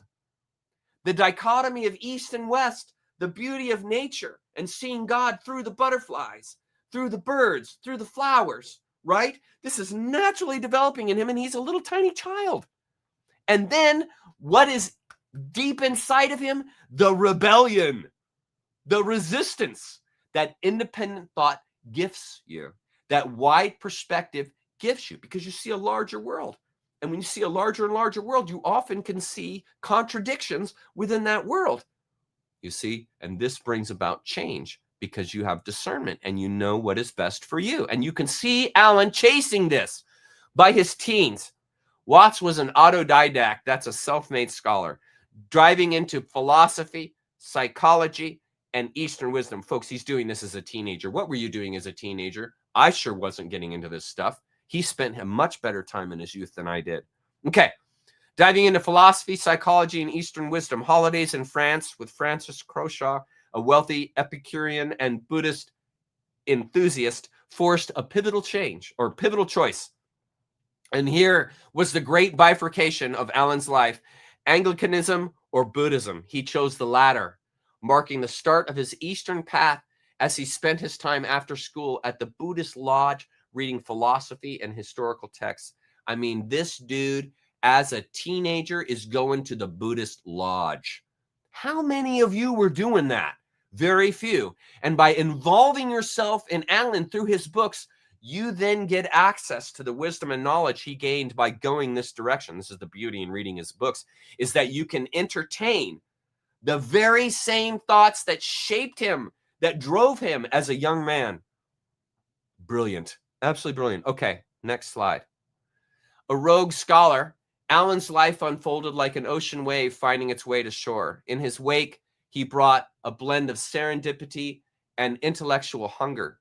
After leaving school, he tried printing and banking, but always gravitated towards the London Buddhist Lodge, becoming its secretary at age 16, dude. He's the secretary of the Buddhist Lodge at age 16. How advanced was this guy? How advanced was this? As a teen, he's at the dojo, man. I mean, come on. This is a man to learn under. Under Christmas Humphreys, he explored meditation and met D.T. Suzuki, who was an enormous influence on his life. I got a picture of him here in a minute.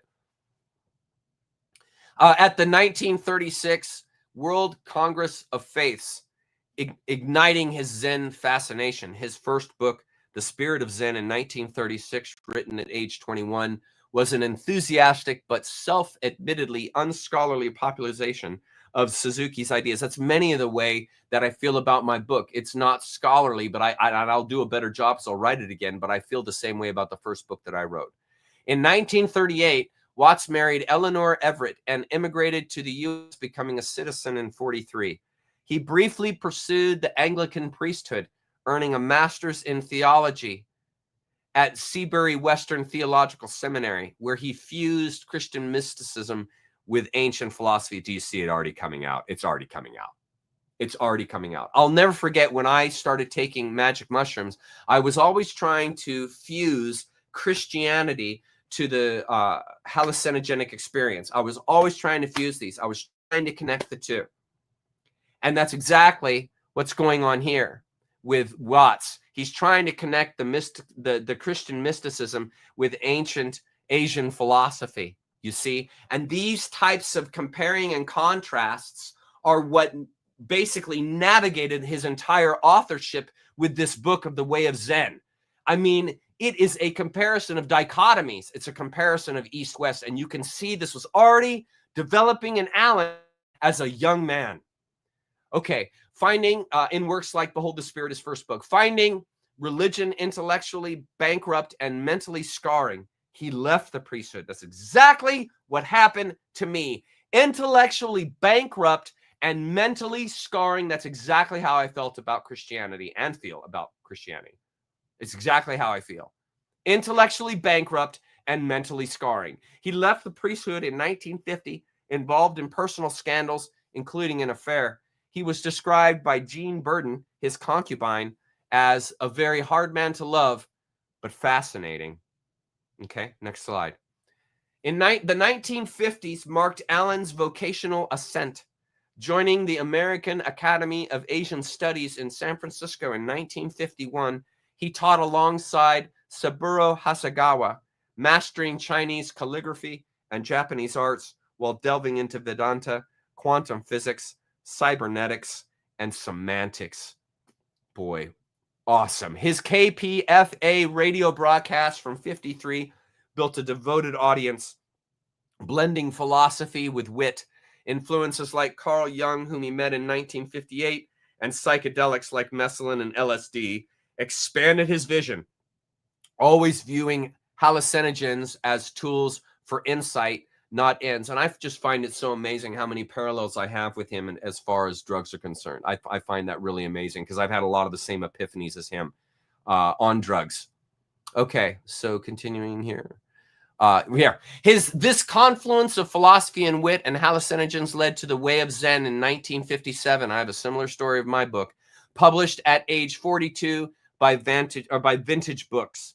Watts intended it as a refined correction of his youthful spirit of Zen, providing a scholarly yet accessible history and philosophy of Zen for Western readers. Motivations for the book stemmed from his frustration with Western conflict-oriented dualism, like mind versus body, self versus other, and a desire to free people from themselves. I feel the exact same way. I feel the exact same way. My desire, one of my core desires, one of the biggest desires I have in my life is to help people free themselves. So I totally understand him in this way.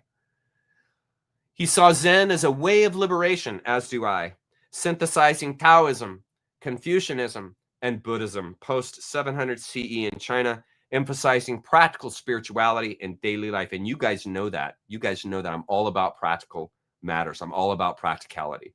That's another reason why I align so well with Alan. The way of Zen contrasts Western logical rigidity with Eastern flexibility, and it uses analogies to explain Zen's non-dual flow. Pay attention, this is the book, folks. It uses analogies to explain Zen's non-dual flow. It became a bestseller, introducing Zen to the Beat generation, hippie, and counterculture, definitely people I can relate with, fulfilling Alan's aim to bridge societies and foster awareness amid modern cultural disillusion. And what could possibly be more important right now than this? Look at this. Look. Fulfilling Alan's aim. Think of our world right now, guys. To bridge societies and foster awareness amid modern cultural disillusion. Is that not the picture of today? Seriously. Is that not the picture of today? Look how ahead of the game this guy was, folks. This is in the 50s that he saw this. He saw this in the 50s. He saw this in the 50s. How incredible is this? To be a voice of reason, of Eastern mysticism in the middle of California in the 50s. Seriously. That is someone to admire right there. Watts's genius lay in his jester-like antics, playfully merging East and West without apology. Influenced by Freud, Jung, and Adler, he reframed Zen as a therapy for the skin-encapsulated ego. That's the person who thinks that their skin is them. The Western illusion of isolated selfhood. In Psychotherapy East and West, 61, he argued psychotherapy could mimic Zen's liberation by dismantling oppressive dualism. And man, if there's anything that Zen does, it tears dualism to shreds without apology. You guys will see. Just walk with me and you'll see it all. He drew parallels, Zen's no mind, Mushin, with interconnectedness, gut mind, the Shin, or the Tao's Wu Wei, effortless action, with ecological harmony, as nature is the most effective teacher in the universe. Brilliant, isn't it? Isn't that brilliant? He knew. He knew. Critics note his universalism, positing a true Zen essence, sometimes overlooked cultural nuances, leading to accusations of romanticizing a strict discipline. Yet, Watts clarified he wasn't a Zen master, but an interpreter, urging direct experience over dogma. That is a sly way of handling it. Brilliant. His motivations? To heal alienation, promote joy in the cosmic game, Lila, and remind us we're all it in disguise. I mean, how well does that align to the values of this channel and to the values of many of you? How well? Think of it. This is what you guys are involved in, are you not? To heal alienation? Isn't that what you guys would like in your own life? With people who are alienated from you, wouldn't you like to heal alienation? Promote joy in the cosmic game. In other words, in daily life, promoting joy and laughter and love and happiness in your daily life. Who doesn't want that? And remind us we're all it in disguise, meaning we're all portions of God. We're all portions of God. And what joy is that? To know that. What a joy and honor it is to know that. And this is what Zen helps us understand. He critiqued both beat Zen, the capricious, changeable, variable Zen, and square Zen, which is the rigid, inflexible aspect, advocating a balanced live Zen. Don't you love it? He has his own way with Zen. You know, He's got his own way. He doesn't just take all the words of Dr. Suzuki or all the words of Jung or Adler or so forth. He takes all of them together, and then he forms his own voice. He forms his own language that he can bring to you. So you have the brilliance of all of these incredible psychologists, psychiatrists, philosophers, right, in his arsenal that he can then convey to you through methodologies that align to your wanting to heal alienation, promote joy in the cosmic game, and remind us that we're all in disguise. Brilliant. Okay, you ready? Let's start the book formal process. Here we go. The Way of Zen by Alan Watts. This is the book, and last week I left you a link, and shame on me, I forgot to leave you a link of how to find the book. Chuck, what an oversight. Okay, so let's do this. Let's do this. I'll find it and get you the link right now, because you guys, it's a free link. You can read the book for free with this link. I sent it last week, but obviously it's more appropriate for me to give it to you this week. So let's do that. So let's see, Alan Watts, The Way of Zen PDF. I know the link, so I can get it to you quick. Hang on. Okay, Be Your Spirit. Here it is. Here it is. Okay, copy.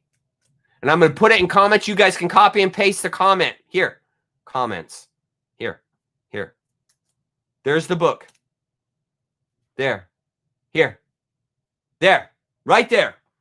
And you can Google it. You can Google Alan Watts, The Way of Zen PDF. And it will bring this right up. It'll bring up Be Your Spirit resources. And you can read the entire book for free. For free. You don't have to pay any money. You can access this knowledge. You can access this knowledge for free right on the internet from your phone. Seriously. Yes, exactly. What? Exactly. Heck yeah.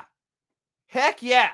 Okay, so you guys can get that on your screen and you can follow along with me. Okay, I cannot believe I didn't think to do that before. That is so ridiculous. Okay, let's see comments here. Yes, I like that name, Vape King. Nice. Okay, here we go. So, book formal, and you now have, oh, sorry, I didn't mean to leave that up. Sorry. It wouldn't be me if I didn't leave it up. That's awesome that you have been listening to Alan Watts for years. And yes, you can download his audiobooks. Yes. He has audiobooks for free on YouTube. You can listen to The Way of Zen for free on YouTube.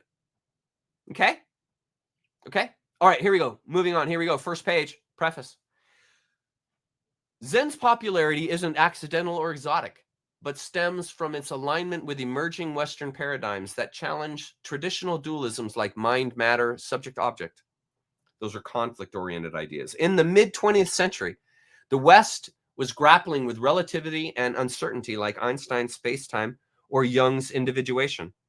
Zen, with its non-dual suchness, an embrace of impermanence, key, embrace of impermanence, get ready, folks.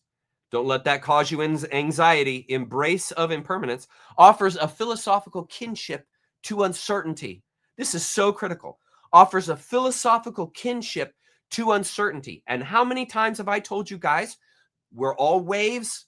Everything is in movement. Everything is in flux. Nothing is set. And so the best idea for your philosophy is to embrace impermanence, to embrace a philosophical kinship to uncertainty, because this is life. You're a nature creature in a nature world. Nothing is certain. Nothing's for sure. Even our own star, our sun, is eventually going to blow up. It's eventually not going to be here anymore. None of this will exist in a few billion years. Nothing is permanent. Okay? So in other words, the key is align your philosophy to impermanence. This deeper layer motivates intellectuals and artists. Needless to say, that's us, guys. Intellectuals and artists. That's what each of us, that's what we are in this group. Intellectuals and artists. As Watts notes, Zen becoming a considerable force in those worlds. Heck yeah. Heck yeah. Are you ready? Are you an intellectual? Are you an artist? Folks, I got the bomb coming for you. It's awesome. It's not causation. West borrowing from East, but parallelism. West commingling with East. as he clarifies later, stimulating exchanges where Zen illuminates Western blind spots. Get ready, Western blind spots like the ego's futile grasp for security or the hidden atrophy in the idea of a savior. Did you know that there's a hidden atrophy in the idea of a savior? Did you know that? If you're a believer, if you're a Christian, you are suffering from a hidden atrophy. Believing that you're going to have a savior, meaning a savior is going to come and save you, is an escape strategy. That's not a strategy to go in. That's a strategy to wait for the escape, to wait for the dude that's going to come and save you. And this is what every Christian is doing. This is why they don't grow spiritually. They stay in a small world of sin and atonement, death and resurrection, Jesus and Yahweh, the Bible. They're in a tiny little world. They are atrophied from the larger world that's available to them. And right there, it's showing to you, there's a hidden atrophy in the idea of a savior, because a savior saves you. You don't have to save yourself. And what did the professor say at the beginning of the talk we had here? Money motivates people to work. What is fear doing? Motivating people to believe in a religion, to save them. You see, these are two of the similar motivations. You have the controllers who instill everybody with the idea of scarcity, having to have money, so everyone works. Everyone works works to the bone, like works to get that money because they think it's scarce. And it's the same thing with Christianity. They put fear in you. You're a sinner, you're going to hell. You're a sinner and going to hell. Just like the person says, if you don't work, you're going to be poor on the street. You're a sinner and you're going to go to hell. You have to have this savior called Jesus. And it's the other way with the world. You have to have the savior called money. Parallels. Same pattern. Same pattern. Trying to get you to obey, to do as you're told. You see, that's the atrophy. You don't escape it. Every single Christian, if you are a Christian, you suffer this. You suffer this because your world is only as big as the Christian religion will allow you. And that creates atrophy. I told you guys this stuff's dangerous. During the past 20 years, there has been an extraordinary growth of interest in Zen Buddhism. Since the Second World War, this interest has increased so much that it seems to be becoming a considerable force in the intellectual and artistic world of the West. It is connected, no doubt, with the prevalent enthusiasm for Japanese culture, which is one of the constructive results of the late war, but which may amount to no more than a passing fashion. The deeper reason for this interest is that the viewpoint of Zen lies so close to the growing edge, that I'm going to talk about this extensively, the growing edge of Western thought. The more alarming and destructive aspects of Western civilization should not blind us to the fact that at this very time, it is also in one of its most creative periods. Ideas and insights of the greatest fascination are appearing in some of the newer fields of Western science, in psychology and psychotherapy, in logic and philosophy and the philosophy of science, in semantics and communication theory. Some of these developments might be due to suggestive influences from Asian philosophy, but on the whole, I am inclined to feel that there is more of a parallelism than a direct influence. Key. Be sensitive. We are, however, becoming aware of the parallelism, and it promises an exchange of views which should be extremely stimulating. Western thought has changed so rapidly in this century that we are in a state of considerable confusion. Not only are there serious difficulties of communication between the intellectual and the general public, but the course of our thinking and of our very history has seriously undermined the common sense assumptions which lie at the roots of our social convictions and institutions. How applicable is that to today?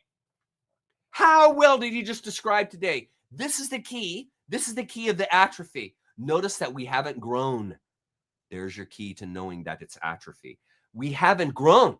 Look at what they were suffering then. Look. Not only are there serious difficulties of communication between the intellectual and general public, but the course of our thinking and our very history has seriously undermined the common sense assumptions which lie at the root of our social conventions and institutions. Folks, does that not describe today? Does that not describe today? This is in 1950s. How far ahead of the game was this guy? And what put him ahead of the game? This is how you find out the whys. What put him ahead of the game?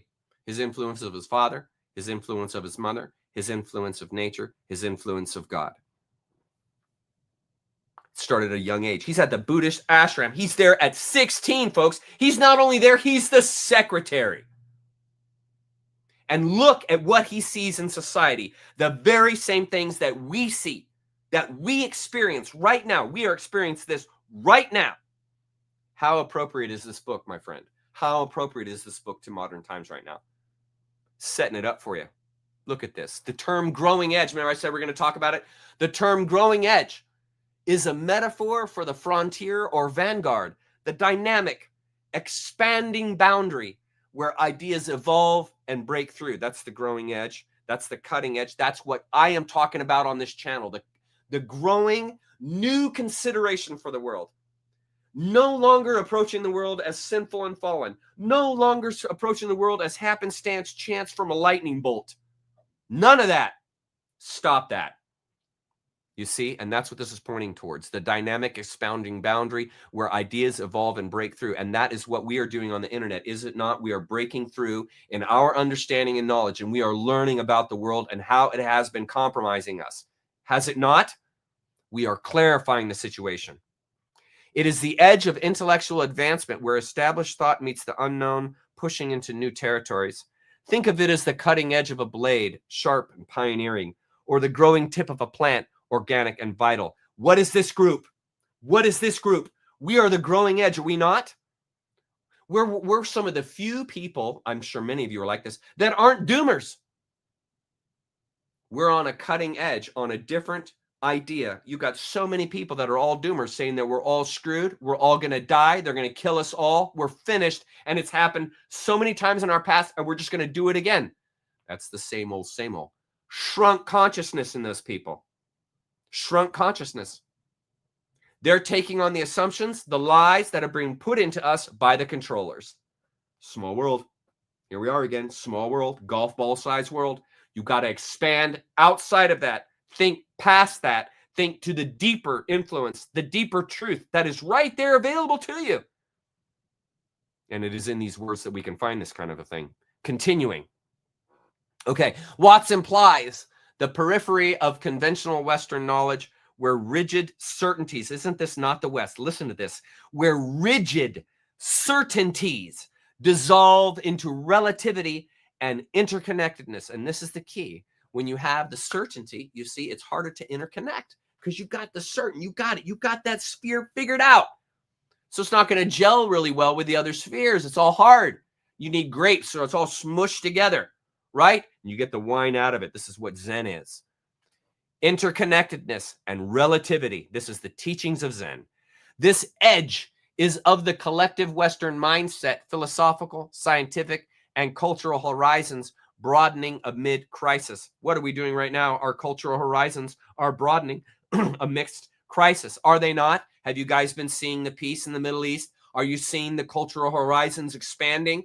Are you seeing it? Are you seeing it? The banking system's about to fail. What did the professor say at the beginning of this lecture that I played for you? The entire world is based on cartel banking systems. The whole world. And what do we see right now? The failure of the fiat dollar. It's dying. The failure of central banking. It's dying. It's happening, folks. We're going to return to a gold standard. We are emerging. We are emerging. The Great Awakening isn't our destruction. It is not our destruction. It is our awakening, just like I've been talking about for weeks to you guys. Okay, the growing aspect, this is this growing edge. That's what we are. The growing aspect emphasizes dynamism. Western thought is evolving, especially now, and Zen hovers so close to an insecure edge, it offers the Westerner, here's the gift to you, my friend. This is the gift to you.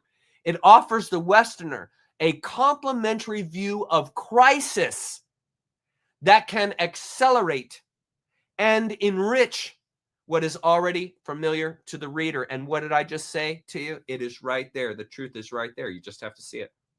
You just have to get past your own blind spots, your own assumptions, your own securities, your own absolutes to see it. It's your own assumptions, securities, and absolutes that keeps you from seeing the truth. Sorry to be the bearer of bad tidings, but that's what keeps you from seeing the deeper truth. You follow? Okay. Next slide. Western thought encompasses not just philosophy, but science, art, and society.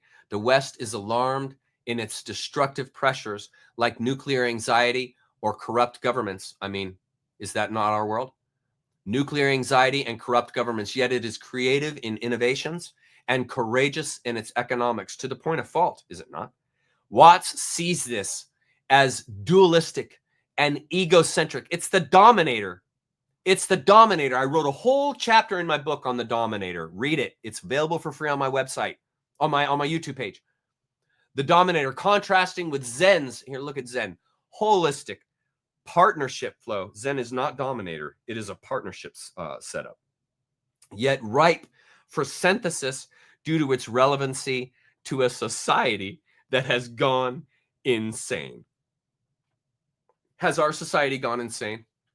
And all of you are saying, yes, Chuck, it has. And it has. And look, Zen's holistic partnership flow is ripe for synthesis due to its relevancy to a society that's gone insane. And that's my desire. That's my ultimate goal for you guys. That's what I want for you guys, is to stop the insanity. To stop the insanity. This isn't derogatory. It's meant to stimulate passion for change. Exactly what I just said.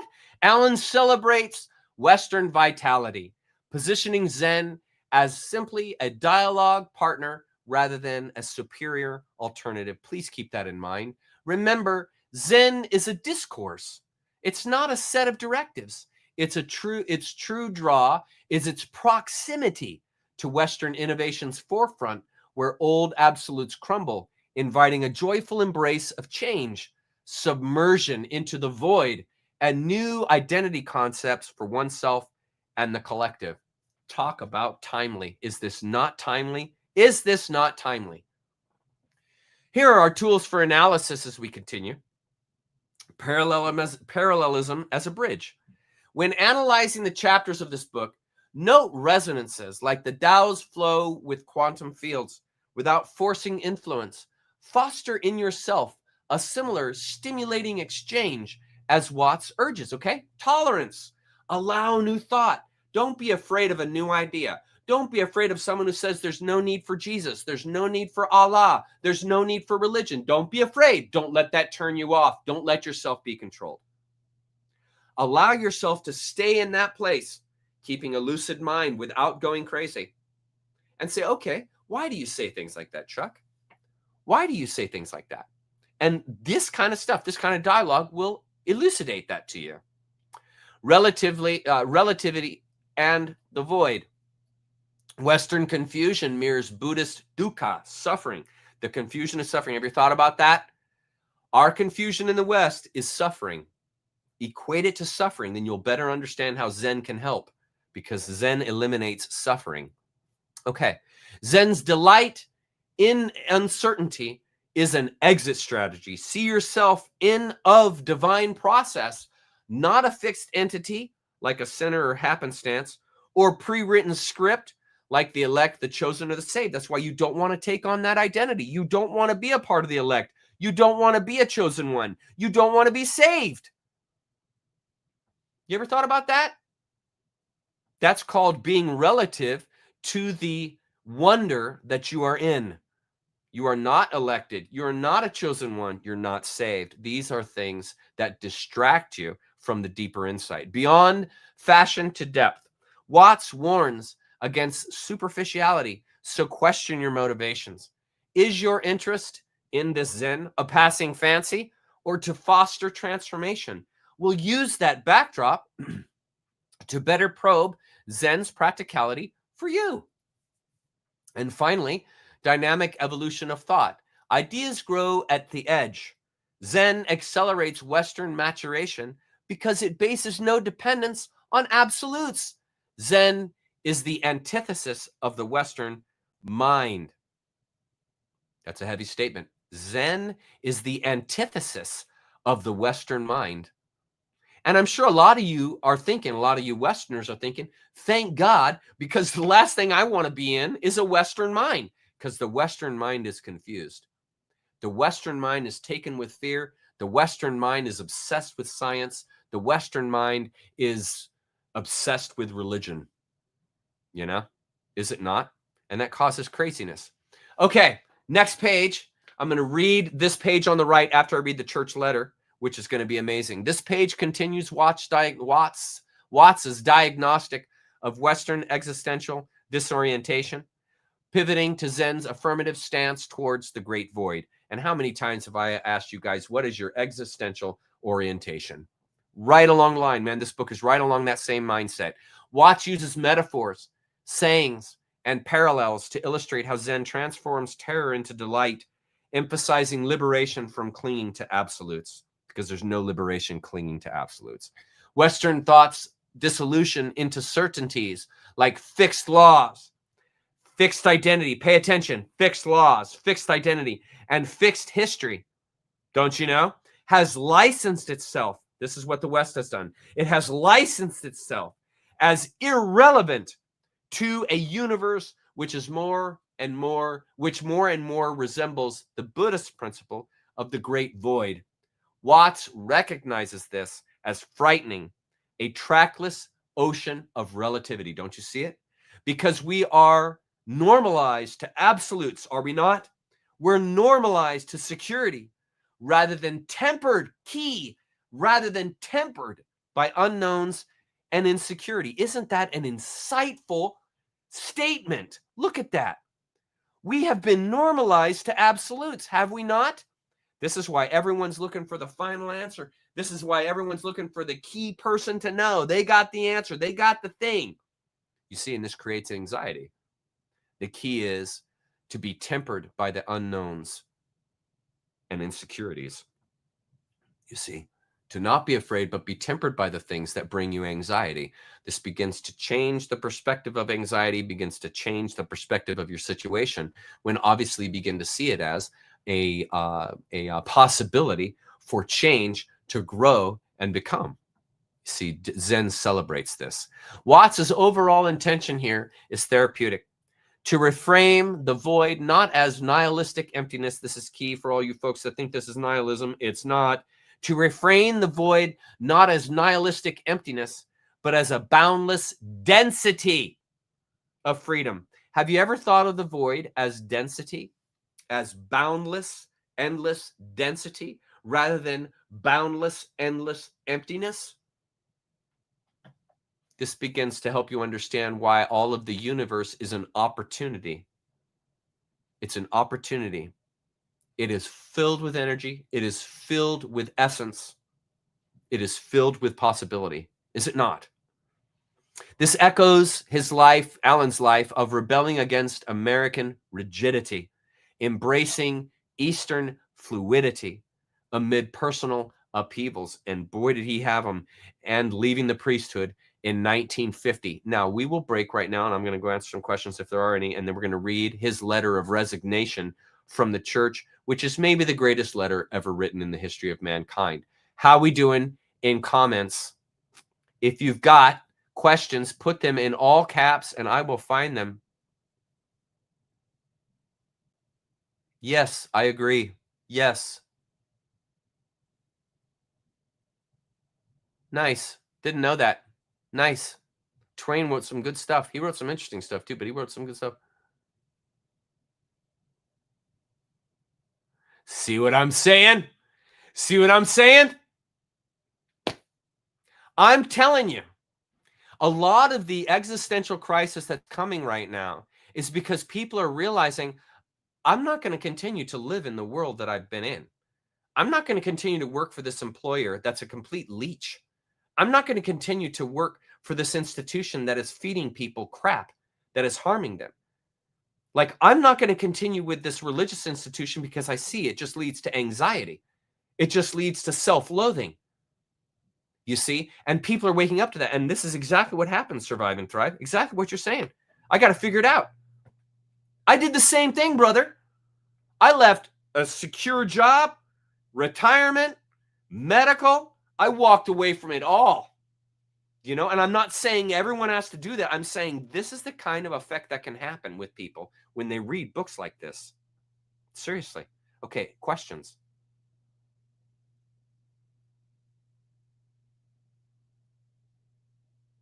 Yes. Yes, I agree, Lancelot. Autodidacts are awesome people. Yes. Yes, exactly. You're exactly right. What could be more satisfying? Exactly. You self-guide. You self-guide.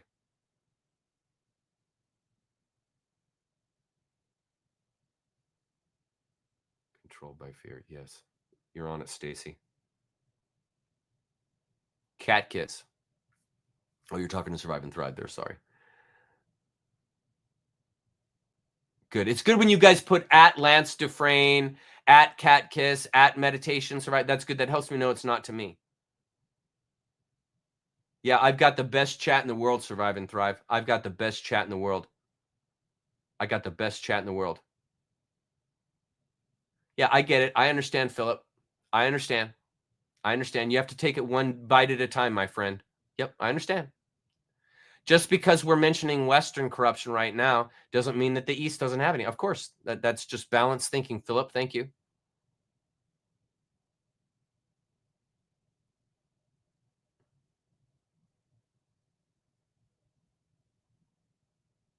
Yeah, it's good advice, Stacy. It takes a mature person to do that. It takes a mature. Hi, Gretchen. Welcome, love. We missed you. Great to have you here. Okay. Good. It looks like you guys are good. I'm not seeing any questions to me. So we can keep rolling. It's 7 o'clock. We've got an hour. Tell me which statement you're wondering. Tell me which statement you're wondering. What statement are you wondering is true, Trey's Myths and Tunes? Tell me. Tell me. Look at you, 9mm. What should I expect compared to shrooms? I'm a bit nervous. I haven't done peyote yet. So let me know. I actually would love to try peyote sometime. I really would. Good luck with it, friend. I hope it goes well for you. I hope it goes well for you. I hope it opens up doors for you, my friend. You bet. The honor is mine. Do you see anything in his work you disagree with? I'm sure we'll get to it. I just can't think of anything offhand real quickly. How do we dismantle Christianity's fallback of Genesis, first sin? You dismantle it through psychology, love.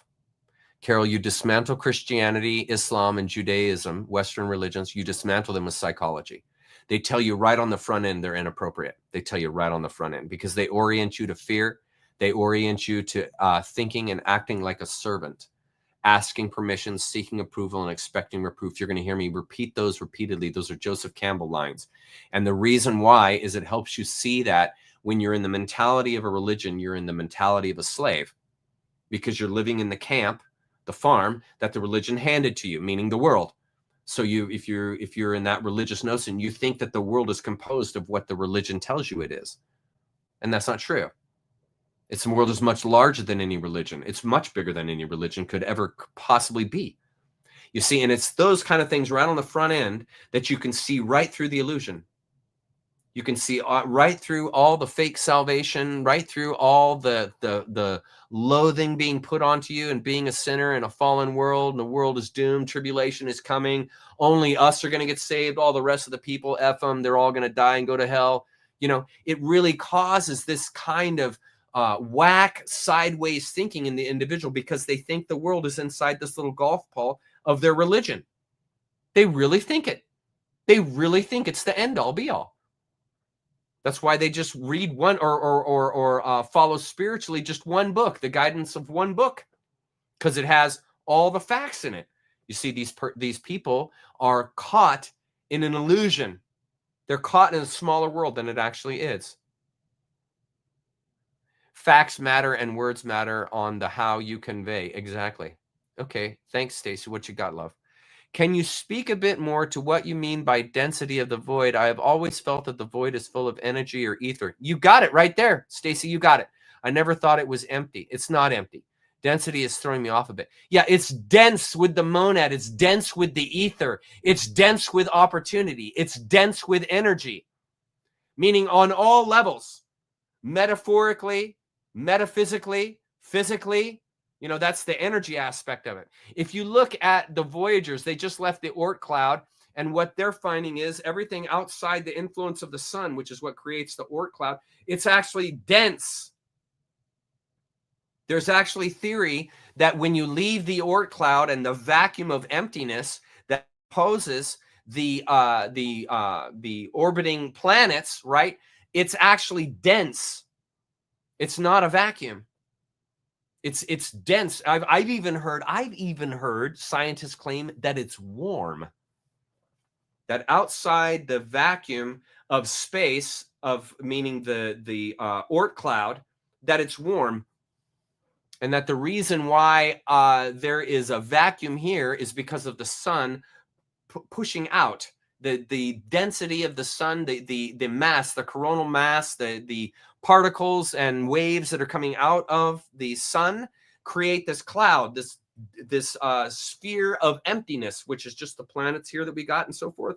And then when you get into the interstellar space, you leave this vacuum, its density. That's how I understand it. I could be wrong, but that's how I understand it. And that the density is just a multi-level expression of the stuff I've just been explaining to you, the spiritual side, the metaphysical side, the physical side. It's dense with these aspects. That's the ether. That's the monad. Okay.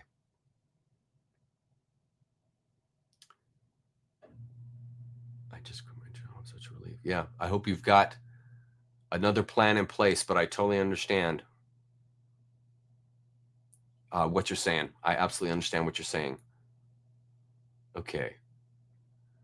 What is your most profound moment in Watts' writing?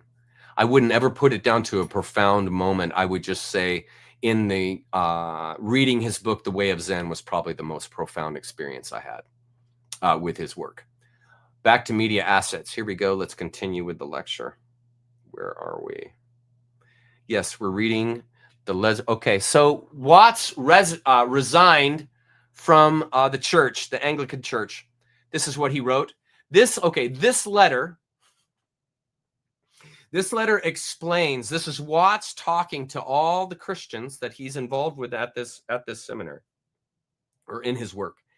And he's explaining, this is why this letter is so important. He's explaining the deficiencies in religion, the deficiencies, the contradictions in Christianity that caused him to leave. So this is extremely insightful because you're going to get right into his mind and how he describes why he left the church. That's why I'm including this letter. So here we go. My dear friends, after long and careful thought, I have had to take a step which will perhaps be most disturbing to many of you, though to others it may come as no surprise. I have come to the conclusion that I cannot remain in either the ministry or the communication or the communion of the Episcopal Church. In retrospect, I believe that I entered the ministry under the influence of a tendency which has become rather widespread. Pay attention. A tendency to seek refuge from the confusion of our time by giving into a kind of nostalgia follow. In a world where all the traditions in which men have found security are crumbling. Nostalgia. The mind seeks peace and sanity in an attempt to return to a former state of faith. It envies the inner calm and certitude of an earlier age where men could put absolute and childlike trust in the authority of the church and in the ordered beauty of an ancient doctrine. Do you see where this is going? See, people have put all their trust, childlike trust, into this religion. And what does a child not have? A child does not have discernment. A child does not have very good discernment. Discernment is something that develops over time. And so when you have a childlike trust in an institution like this, that means you're not using discernment to understand that institution. Do you see? You've given over too much. You've turned over too much of your sovereignty to the institution when you are giving that institution a childlike trust. Do you see how that's not a good idea? You want to use discernment, efficacy, and a deeper principle, not just blind trust. Blind faith is going to get you in trouble in some of these areas. I'm not saying always, but in some of these areas it will. And if you go into Christianity with blind faith, just assuming this is it, this is the way, because all my friends believe this way and it's been around for thousands and thousands of years, you are selling yourself short, my friend. You're selling yourself short. That's like believing the history professor in college who's not going to tell you about the Khazarian mafia. They're not going to tell you how the whole world is run on banking cartels. They're not going to tell you that they established laws not to establish your safety, but to take away your sovereignty. They're not going to tell you that in history, in history and at the university. They're not going to tell you that. And so Christianity is not going to tell you that it's a bad idea psychologically. You're going to have to figure that out for yourself. You're going to have to use discernment. So don't be foolish and placing childlike trust in the church like that. Undoubtedly, some Christian doctrine and worship contains the most profound truth. Absolutely true. But I am afraid that the attempt to maintain and revive it is an ineffectual resistance to inevitable change. Because as we all know, the reason why my dad will never understand this great awakening is because he does not want a world that does not contain Jesus. My dad has no interest in a world that doesn't contain Jesus. In the same way, the Islamists, they're not interested in a world that doesn't contain Allah. They're not interested. They want a world that contains Allah. Well, that's called stagnancy. And this is to what he's pointing to. The attempt to maintain, revive it. What do you see right now? They're trying to revive Christianity right now. Have you seen the movement? They're trying to do it. They're trying to do it. Here we are. And revive it is an ineffectual, is it not? Ineffectual resistance to what? The Great Awakening. Inevitable change. Do you see it? Right in front of you. Ineffectual resistance to inevitable change. And what do we live in? We live in a wonder. We live in a variating ephemerality. There's no such thing as a surety in that. For so many people, the forms no longer convey their meaning, and the language they speak is both archaic and cumbersome. Is it not? When you see the freaking Pope addressing the public, is he not archaic and cumbersome? Is he not? He's a goof, a total spiritual goof.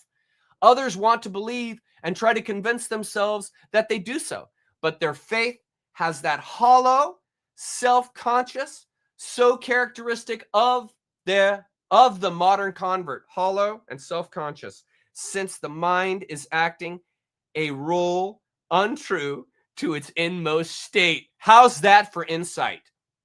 Christian faith has that hollow, self-conscious characteristic of the modern convert, since the mind is acting a role untrue to its inmost state. How is it untrue to its inmost state? Because you're a variating ephemerality. The last thing you want is assurance. The last thing you want is the sure deal. That's called anxiety. That's called stagnancy, and it leads to disease. It leads to the disease of your body, disease thinking, and disease spirituality is what it leads to. You cannot imitate faith. That's why it's not belief, folks. It's not belief. And when forms of belief, like all other finite things, begin to die, the effort to revive them is imitation. How's that? How about them apples? Imitation. When forms of belief, like all other finite things, begin to die, what are we witnessing right now? The death of religion, are we not? We are witnessing the death of religion. Begin to die. The effort to revive them is imitation, right? Because they're dying. It's like that movie with Weekend at Bernie's, where they tried to keep the guy alive. And that's exactly what's happening right now in society. They're trying to keep religion alive. They're trying to keep the very menticides that brought us to the place of needing a great awakening. They're trying to revive them. They're trying to keep them. They're trying to keep the old religions. And people are fighting for it. Do you see? It's all imitation. It doesn't ring true because forms perish, not only because they are mortal, but because the spirit within them is breaking them as a bird breaks from its shell. Continuing. We are living in a time of disintegration and iconoclasm. How relevant is this information? Look at this. This is Alan, folks, this is Alan Watts writing in 1957. And he's talking about disintegration and iconoclasm. What is the talk today? What do we talk about today? What do I tell you guys all the time that I am? I'm an iconoclast right there. And what do we see happening with the world around us? It's disintegrating, is it not? All the lies are being shown to you. The old world is disintegrating because you're being told the lies. The magician can't do the tricks anymore, namely the cabal, because we're being shown their lies. We're being shown how they've captured us. Well, you cannot trick a person twice with the same trick once you showed it to them. You can't trick them anymore. They know the trick. Well, if you know the entire world runs on usury, is run by Satanists that eat children, when you know that, when you know the world runs on blood sacrifice, you no longer will play the game because you have integrity. And it's just like the person who's about to leave the religion. They have integrity. They won't stay in something that's making them sick. And look at what's happening today. I mean, the relevancy of this is absolutely phenomenal, folks. We've got to pay attention to what Alan is saying here, which the Hindus call the Kali Yuga, which I've talked about in my essays. It hurts and frightens us, does it not? But it is not essentially evil. Pause for a moment there. The Great Awakening is not just about evil. It's about the emergence of the good, is it not? We live in a balanced universe. A Great Awakening will have just as much devastating content, which you're getting plenty of, with good content, which is coming, they're foreshadowing it. You can see it coming, and it's the doomers that are clinging to the idea that we're all going to die, we're all screwed, we're done, we're finished, we're done. And all those people keep attracting that negativity. They are part of the problem. Being a doomer is part of the problem. We are to raise our awareness. And believing in doom, believing in cataclysm like we're all going to die, that is not raising your awareness, friends. That is not raising your awareness. You're just buying other people's downside. You're not raising your own awareness to transcend death. It is rather a universal passion in which man cries, my God, why hast thou forsaken me? Pause for a moment of epiphany there, folks. I hope you can see it. It's past words. It is the prelude of a resurrection. Are we not in the prelude right now of a resurrection? Because spiritual growth depends upon ceasing to cling to any form of life for security. Please pay attention to that, because that is where you're going if you keep reading this book. Because spiritual growth depends upon ceasing to cling to any form of life for security. Forms are not contrary to the spirit, but it is their nature to die.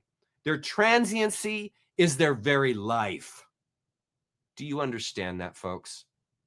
The transiency in forms is its life. That's why you don't attach to the form. You attach to what is coming out of the form.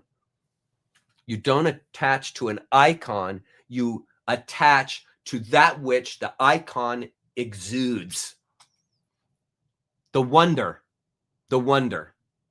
The spiritual guru, you don't follow the spiritual guru, you consider what she says. And this is the expansion. Do not attach to the guru. Don't attach to their life. That's not what you want to do. You want to realize what it is to where they are pointing, and then understand a deeper principle past the form. See, Jesus will and Allah will never let you get past them, because they are the way, you see. But the whole idea of a form is its transiency. You move past the form. Got it? That's the mature approach. You move past the form. And like he says right here, it is their nature to die. Their transiency is their very life. And a permanent form would be a monstrosity, a finite thing, aping God. Do you follow that? A permanent form would be a monstrosity. What do we have in all our religions here in the West? Monstrosities, finite things, aping God. Do you see it? In other words, the religions are insulting to the spiritual life. This is the hard truth coming at you in this book. Religions insult your spirituality. They insult it. You ever thought about that? Because they pigeonhole you into a tiny little world. The Spirit uses forms and reveals itself through them, for which reason they are both powerful and necessary. But they are not exempt from the simplest law of life, that, like every other living thing, to grasp them is to strangle and kill them. What happens to a person when you say you love them, but you strangle them with your demands? You destroy them. You use love to destroy them. You tell them you love them, but then you strangle them. And this is exactly what religion does. It says to love God, but then it strangles the very concept of God and destroys the concept of God with itself. Do you see this? It's so clear. But they are not exempt from the simplest law of life, that like every other thing, to grasp for them is to strangle and kill them. To preserve forms in death is to cling to corruption. Have you ever thought of that? To preserve forms in death is to cling to corruption. What are they celebrating every Easter? I'm sorry to tell you. What are they celebrating every Easter? The death of Christ. What does that do? It clings to corruption. What's the corruption? The corruption is the religion that is shrinking your spirituality, forcing you into its world, its laws, its definitions, its way. Forcing you. How does it force, Chuck? Fear. Putting threat into you. Believe this stuff or you're going to hell. Burning forever. It's corruption. It's corruption. Christianity is corruption. Judaism is corruption. Allah, Islam is corruption. Have you ever thought about that? I'm telling you, this book is not safe. He who is, for Christians, the form of God, the express image of this person, did not forget to warn us. And here is the pure heresy. Here it comes. It is expedient for you that I go away. This is Jesus talking. It is expedient for you that I go away. For if I go not away, the Paraclete, the Holy Spirit, cannot come to you. Is this what the Christian has missed in the statement? After his resurrection, the same warning was given to Mary Magdalene. Do not cling to me. Does this point to something I've been pointing at for a while now? The tragedy of the church is that in trying to love form, it has denied its image. Ouch. The words of Christ himself have been corrupted, have they not? How many times have I told you guys that? Have been corrupted in the very act of giving them permanent and absolute authority. He has been made into an idol, namely Jesus, namely Allah, a franchise. A franchise. A franchise which must be destroyed in its own name. Put that in your pipe and smoke it. You ever thought about that? Look at these words. Look at these words. The words of Christ himself have been corrupted in the very act of giving them permanent and absolute authority, meaning the world truth is past words. It's past the words, any word of Jesus, any word of Allah, any word of any guru you follow. The world is past that world because that's a world of words. And there's nothing to save. There's no one to save. I do not want anything, letter is continuing here. I do not want anything that I say here to hurt the church. That's exactly how I feel. For the church is people. That's exactly how I feel. People whom I have learned to love. Do you guys understand that? My motivation here isn't hatred for the church people, isn't hatred for the church. My motivation here is a larger awareness. The church contains some truth, yes. Islam contains some truth, yes. Judaism contains some truth, yes. Buddhism contains some truth, yes. Hinduism contains some truth, yes. But it's not the finite, it's not the thing. It would be insulting to it for me to make it the final thing. I'm insulting it by saying this is the final thing. I'm showing that my world is so small by thinking it's the final thing, that what those religions say. I'm only rendering my short psychology when I believe that. When I tell other people that, when I tell other people, hey man, this is the way, this is the truth and the life, no one can come to the Father but through Jesus. Right there, you are insulting Jesus. You are insulting the person that you're telling that to. And you're insulting Christianity. Because the whole thing has been flipped on its head by the corrupted individuals. I told you guys that. The true message that is in that book, that is in many holy spiritual books, has been twisted. Has been twisted. You are in a massive, massive con. And this is how we see through it. I do not want anything that I say here to hurt the church. For the church is people whom I've learned to love. For that very love, I cannot be party to their hurting themselves and others. This is why I left the church. Watching people hurt themselves and others by seeking security from forms, which, if understood aright, are crying, do not cling to us. Do not cling to us. How heavy is that? Do not cling to us. Out of the gratitude for all that the church has done for me, I must be honest, this is Alan speaking, and say what I see to be true, insofar as the church is committed to a desire for a clinging to authority, which it does. It instills that for you to cling to Jesus and cling to God. Permanence, meaning never leave. Spiritual safety, namely it's going to save you from hell. And absolute guides of conduct, meaning the Bible and the Ten Commandments. It is clinging to its own death. Insofar as the church is committed to a desire for a clinging to authority, permanence, spiritual safety, and absolute guides of conduct, it is clinging to its own death. Do you see it?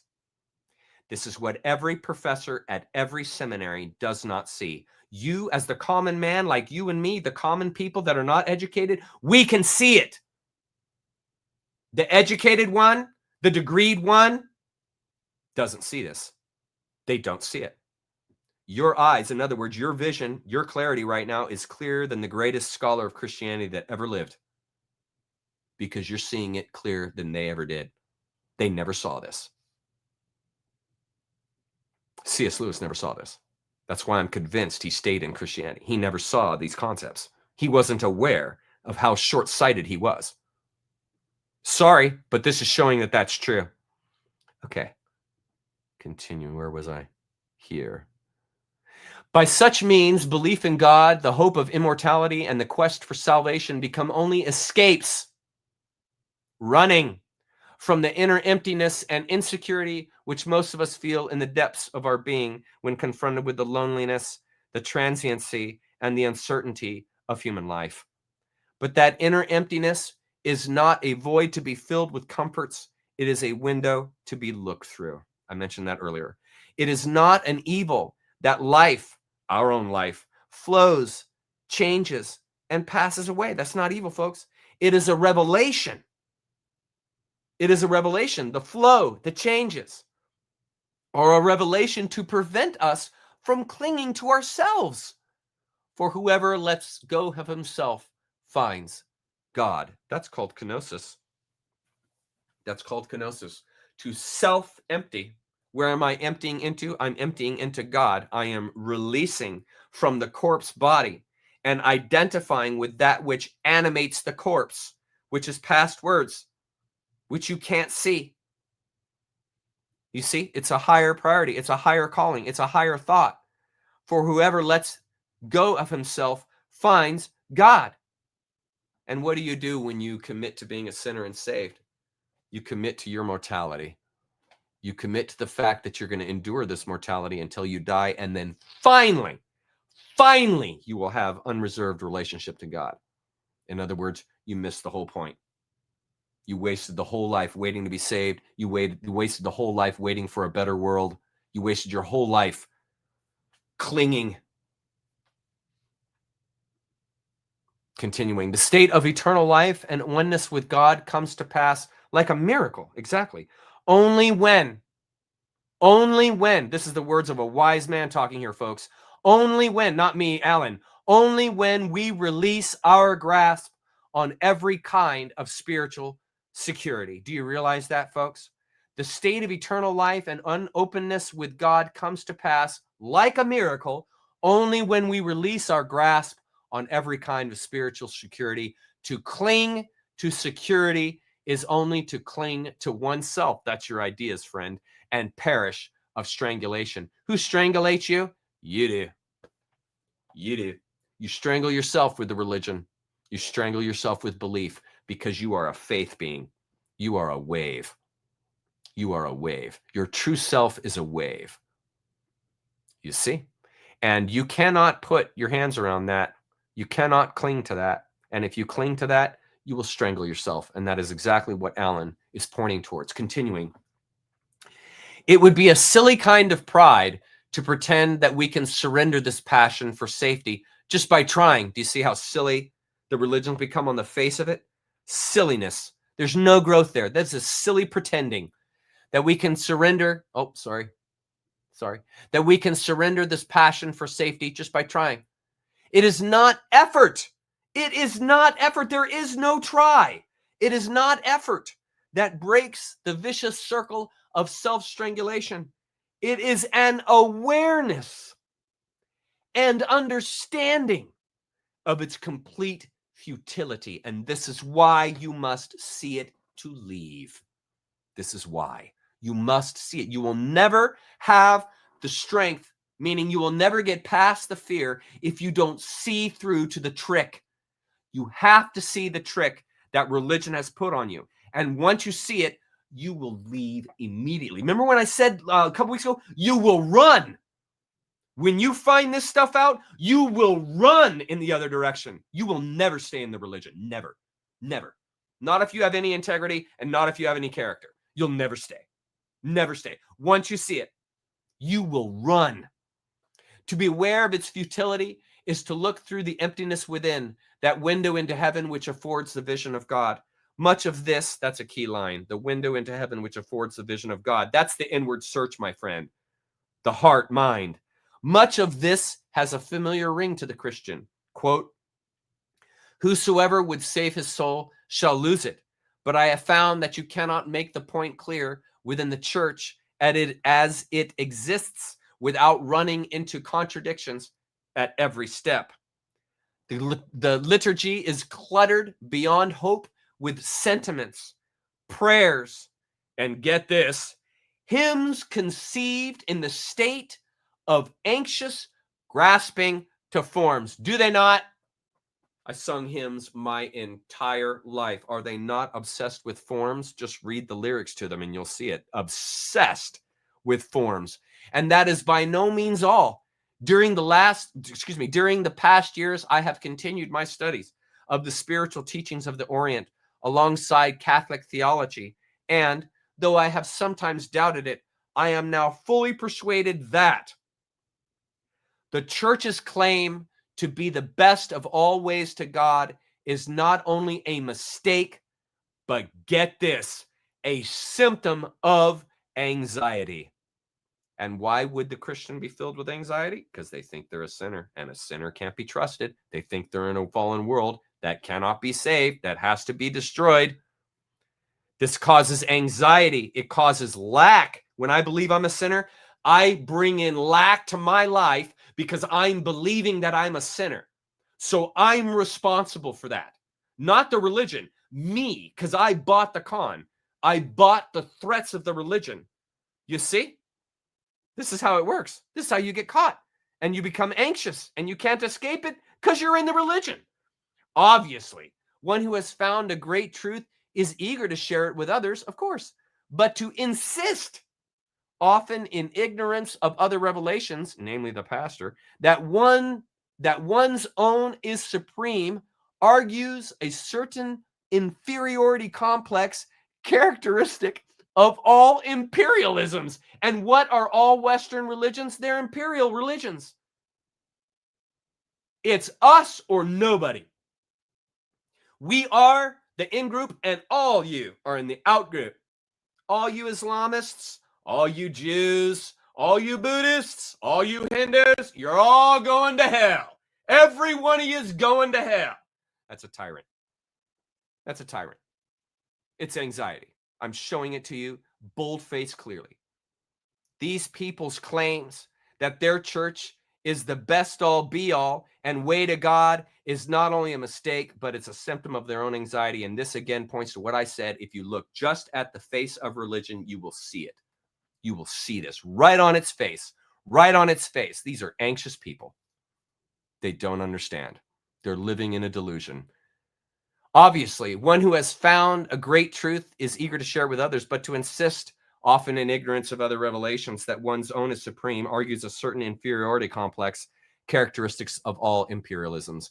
Methinks thou dost protest too much, quote unquote. This claim of supremacy, for me, a high sign of how deeply the church is committed to the self-strangling anxiety for certainty, is it not?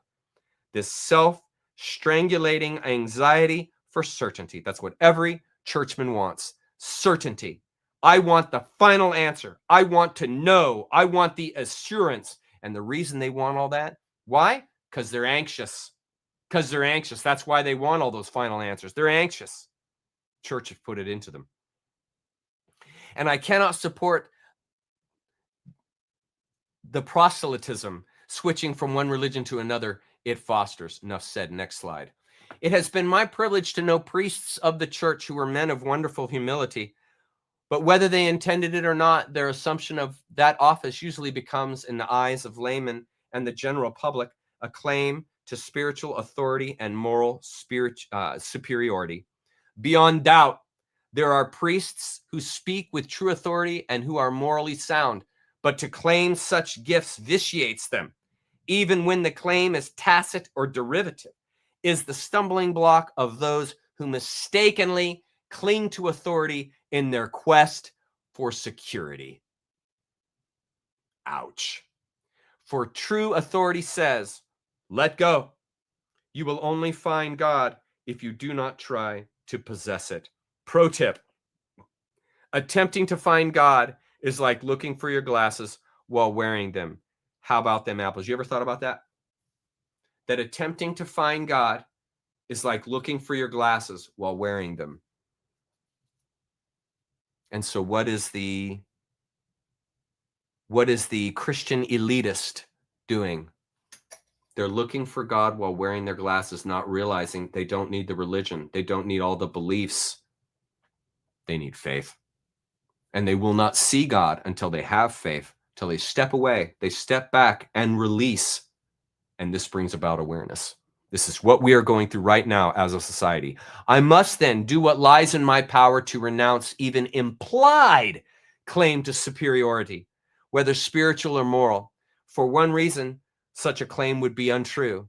For another, the expectation that every clergyman be a moral exemplar is an aspect of that unfortunate moral self-consciousness which has so long afflicted the Western world. Has it not? Okay. Almost done with this letter, and then we'll go to questions, and we will continue next week. The best Christian thought has always seen that only Pharisaism, self-righteousness, comes through trying to be good. That's why goody-goodies are the thieves of virtue, folks. As sanctity is less about wanting to be moral. Think about this. Sanctity is less about wanting to be moral and more about loving God and other men. But the moralism which condemns a man for not loving is simply adding strength to that sense of fear and insecurity and lack which prevents him from loving. That's why the Christian has to be commanded to love. You may help him to live neither by condemning nor consoling.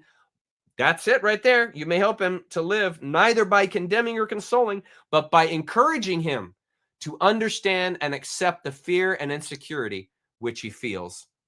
That is part and parcel of life. Yet, One who tries to suggest this healing acceptance of fear within the framework of the church forgiveness is again beset by contradictions, since in all its official formularies and utterances, the church is either threatening with penalties or consoling with promises. Do you guys not see that?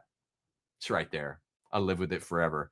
Threatening with penalties or consoling with promises. That's how it works. No identity going on there. The result is to exploit. This is what happens when you do that to somebody their whole life. The result is to exploit and aggravate man's fear, to foster a simulated love, which is fear in disguise, fear running away from itself.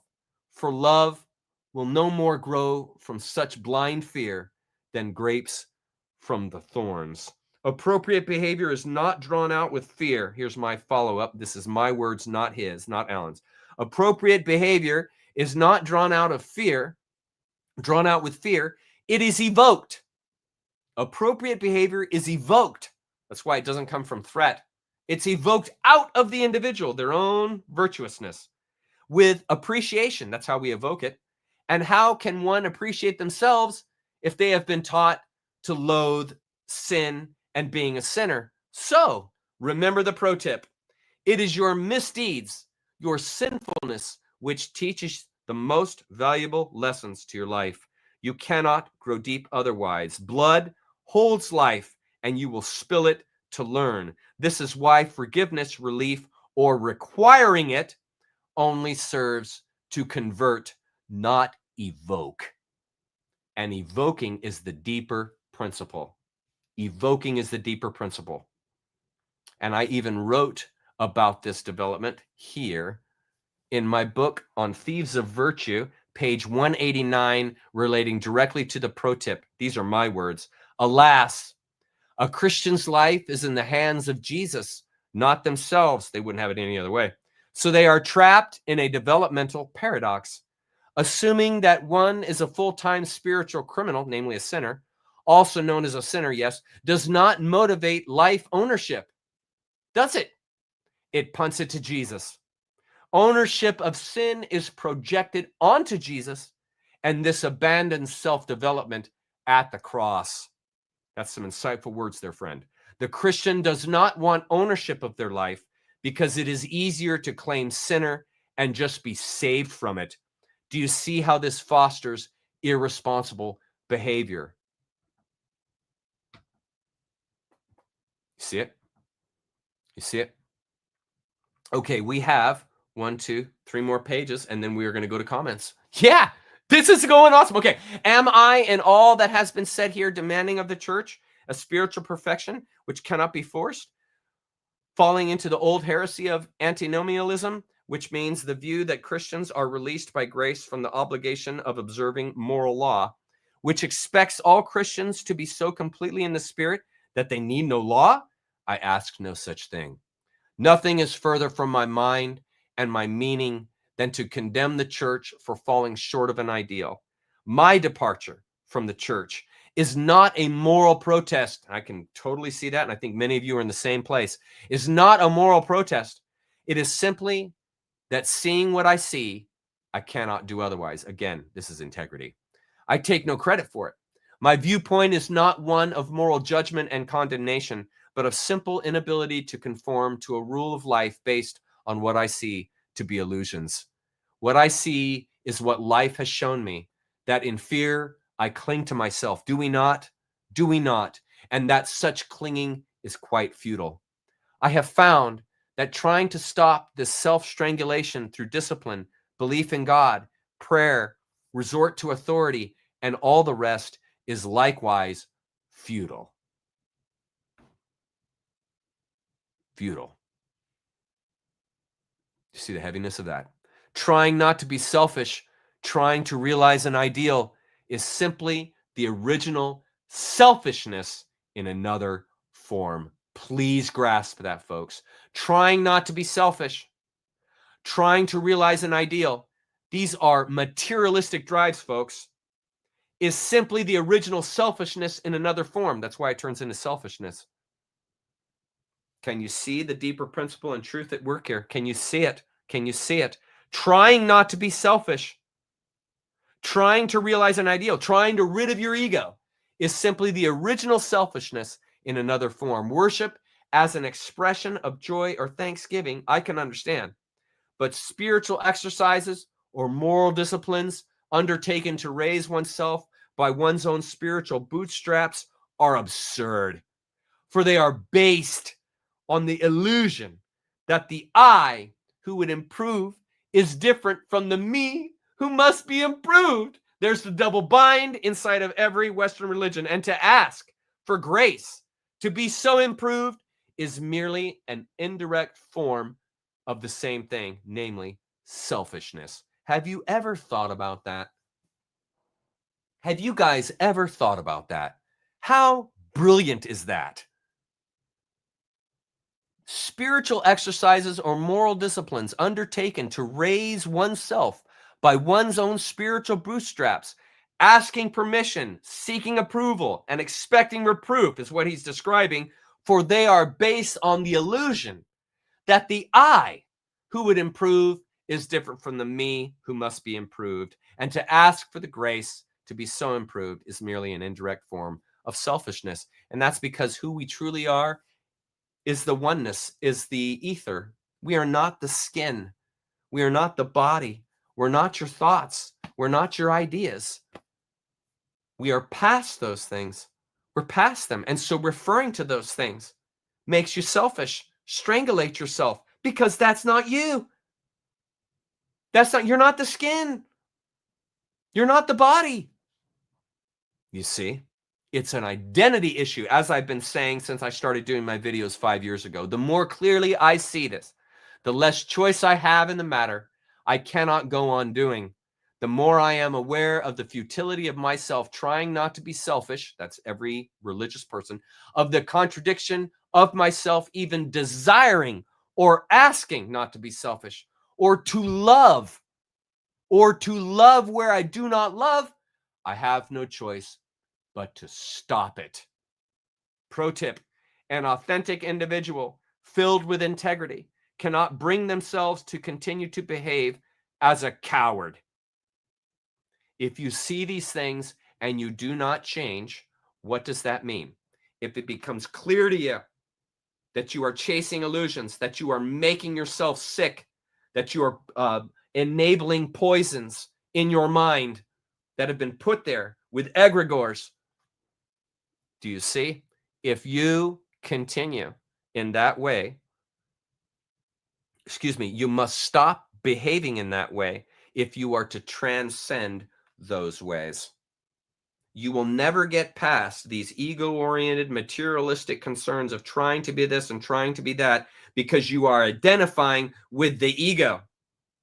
Whereas your true identity is that which animates the ego, that which animates the body. It's past the ego. This is where he's pointing. Yet a deeper level, the more I see the futility of myself for clinging to myself, I have no choice but to stop clinging. In this choiceless bondage, one is miraculously free. For where the actual possibilities of I loving me is seen to be an illusion, the vicious circle is broken. Only you can do that, my friend. Only you can break the circle. And there remains only that outflowing love, which is called God. This is what is coming out of you when you show compassion to another. That is God coming out of you because you are a portion of God. Much more remains to be said, but in this brief space, I can do no more than sketch the point of view on which I must act. But I do want to warn any of you who might want to follow my example and leave the church likewise. Pay attention. You cannot act rightly by imitating the actions of another. In other words, do not follow. This is to act without understanding. And where there is no understanding, the vicious circle goes on. Never, ever follow. Never, never follow. Gain insight? Absolutely. Walk along with the person? Absolutely. Learn things? Go back to them time and again? Absolutely. Do not follow. Because their bliss is not your bliss. And the path they're on that leads to their bliss that they are pursuing is not the path that leads to your bliss. You have your own path. Every person has their own path. So learn from others. Learn from me. I've made tons of mistakes. I've screwed up countless times. Learn from me, but don't follow me. Don't follow Alan. Don't follow Alan. Take advice. Learn from him. Grow, but don't follow. Don't follow. You never want to follow. I have no wish to lead a movement away from church. If any leave, let them do so on their own account, not from choice, not because they feel obligated or should, but only if understanding makes it clear that for them, there is no other alternative. What a selfless thing to say. Beautiful. Love Alan. Beautiful, selfless thing to say there. Okay. Final slide tonight, guys. And we get back onto the book next week. Final slide. I expect now to devote most of my time to writing and lecturing, not because I wish to make converts, but because I love this work more than any other. Man, I can relate to him in that. Because it enables me to live and take care of my family, and because I believe I have something to say, which is worth saying.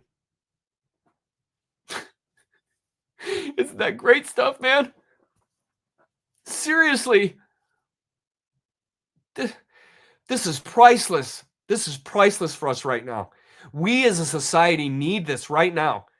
Every one of us to grow. We need to grow. And this book is going to help us grow. Let's go to comments. Okay. I'm going to go to the bottom to where you guys can write new questions for me. I'm not going to try to go through all the questions because I have hundreds and hundreds and hundreds and hundreds of questions, and there's no way I can get through them. So I'm just going to go to the bottom to new comments. I'm at the bottom. And you guys can see I'm at the bottom. See, I'm looking at King here and Lancelot. Thank you, Lancelot. I appreciate that, sir, very much. Thank you. Thank you. You're welcome, Leon. You're welcome. It's my pleasure.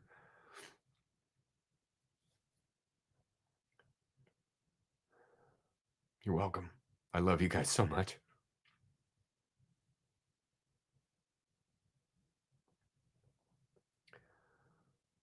Here we are. Merry reminder. Thanks, Paul. Charles, put on your email and meet time in chat. You bet. Gratitude and peace on your journeys. Thank you. Gratitude, Russell J. Yeah, gratitude. Okay, so here's the information. I'm going to write it right now for chat. So our Zoom meeting this week is Thursday. Thursday at midnight. So that's Thursday night. So like it's Thursday 9 p.m., 10 p.m., 11 p.m., and then midnight, that's us. And then we bleed into Friday. Then it becomes Friday, 1 a.m., 2 a.m. So we're going to be meeting on Thursday at midnight, USA time. USA time. Okay? So whatever time that is for you, USA Pacific time. That's the time zone that will be starting at midnight. USA Pacific time. Okay. And then we're going to be meeting at midnight. And anyone that wants to go can. And then here's the email that you send. Sorry. Let's see. Contact Chuck Jr. at yahoo.com.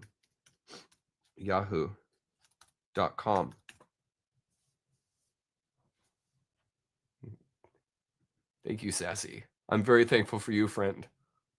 I'm very thankful for you. Thank you for being here. Gretchen, I love you. What are you doing? Thank you. Alan is the man. I can see now how you have patterned your teaching style after him, Chuck. Thanks. Thank you very much. That's such a huge compliment because I really respect Alan. Thank you so much. Okay, Zoom meeting is this Thursday at midnight. Contact Chuck Jr. So here's the here it is. Here it is. And this is what you do. If you want to go to the Zoom meeting, if you want to go to the Zoom meeting, send me an email right here. Contact Chuck Jr. at yahoo.com. Send me an email, and all you got to say in the email, you don't have to write a big email, just write in the email, hey Chuck, I'd love to Zoom I would love to attend the Zoom. And then I'm gonna list your email on a little list I'm gonna compile each week, and I'm gonna send out the link to the Zoom and the password to everyone that sent me an email. Okay? So you will not get an email link if you don't send me an email. So you have to send me an email in order to get a link to attend the Zoom. Okay? So this week, anytime from now on, you can send it to me right now if you want, but this week, I'm going to be doing the Zoom at midnight on Thursday.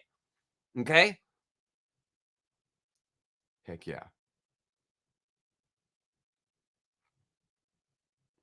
The pleasure's mine. The pleasure's mine. It's an honor to tell you guys these things. It's an honor.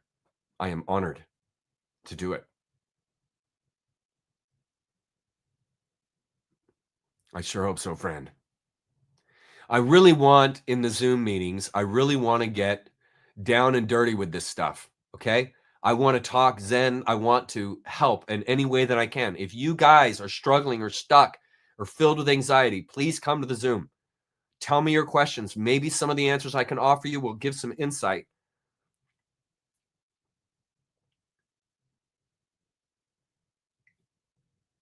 Awesome.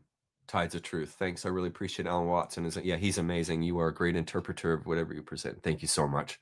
I really appreciate that. Thank you. Alan has really helped me open my perspective over the years. That's beautiful, man. That's beautiful. It's my honor fakes. I'm here for you guys. I love you guys. Okay, this is a great question, love. So I am going to record the Zooms, but I'm only going to be releasing like a bunch of highlights. I'm not going to record the Zoom and then dump it to YouTube the next day. I'm going to record the Zooms and then I'm going to find highlights, stuff that's really efficacious to people, and that's stuff I'm often hearing that people need answers to or that people are looking for ideas about and so forth. I'm going to include that. And I'll release that from time to time so that everyone who wasn't able to attend the Zoom will be able to hear some highlights. But I really want to keep the Zoom meeting very sacred. And I don't want to over promote it. I don't want to over display it. I really want it to be a sacred time for us to meet as a family, one-on-one, eye to eye. And by not promoting it too much and not trying to push it too much, it keeps it a little bit smaller for folks that are here tonight on Saturdays when I'll be talking about it and setting up the meeting each week. The Zoom meeting will change every week. So like the week that we do after this next one, it's not going to be at midnight. It's going to be at another time. It'll be on another day. And we're going to change this every week to keep it fluid and flowing and also to keep trolls from being able to get in. I really want it to be kept sacred and very trustworthy. I want people to feel when they walk into the Zoom to feel like I can trust the people that are here. And I can only do that if I cull it like this and make it real exclusive for folks that are watching these Saturdays. Because anybody that's going to sit and watch my face for freaking 3 hours is a dedicated individual. Like you are in it for the long haul if you're willing to put up with me for 3 hours a day. So I just want you guys to know that's my intention with the Zoom. That's the intention I'm putting into the Zoom for sure. Okay. No, I won't do live tarot readings. No. Okay, thank you for you're welcome. Yes, that's a great way to put it, Casil. A safe container. I like that. I like that. Heck yeah. I love my community. We got the best chat in the world, man. We got the best people on the planet right here together with us right now. Yeah. You know, and when you think about it, King, you know, how do I explain that to my father? You know, how do I say to him these things? You know, I don't know how to show it to him for him to see it, and it's too late now. I mean, he's going to die a Christian, but yeah, exactly. Hardcore chucksters, exactly. You got it. I don't blame you, Gretchen. That's hilarious, Gretchen. I don't blame you at all. I'd rather listen to watch me too. You're so funny, cracking me up. That's greatness. Yeah, I'm nothing to look at. That's for sure. I thought it is a better omniverse, King George. Amazing. You guys are amazing. That's meaningful to me. Thank you. Good. Yeah. I'm trying. I promise you. I'm trying. I want to be right on the forefront of this great awakening. I want to be right at the cutting tip of it because I am so ready for humanity to save themselves. I'm so ready for people to wake up, man. I am so ready. I am so ready. Okay, looks like you guys are good. Now, here's the final question. Do you guys want me to play the stuff I did at the beginning? You want me to play the lecture again and the little Alan Watts excerpt? It's about 24 minutes or so, and I can share, or I can play that, and you guys can stay active in chat, or I can just end the meeting. I can just end the stream, and we can all go home. It's up to you.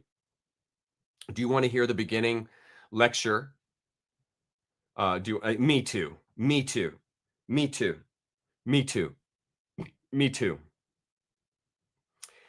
Brock, you are awesome for bringing that up. Yes, I am on the merch thing. I am writing this week to get that going. I do. I need to make some merch. I do. I've got to get some income from this. So yes, I'm going to make the merch call this week. And what I'm going to have are hoodies and snow caps, and they're going to be embroidered with my logo. And look, I got my logo. Look. Yeah, here. That's what's going to be embroidered on them.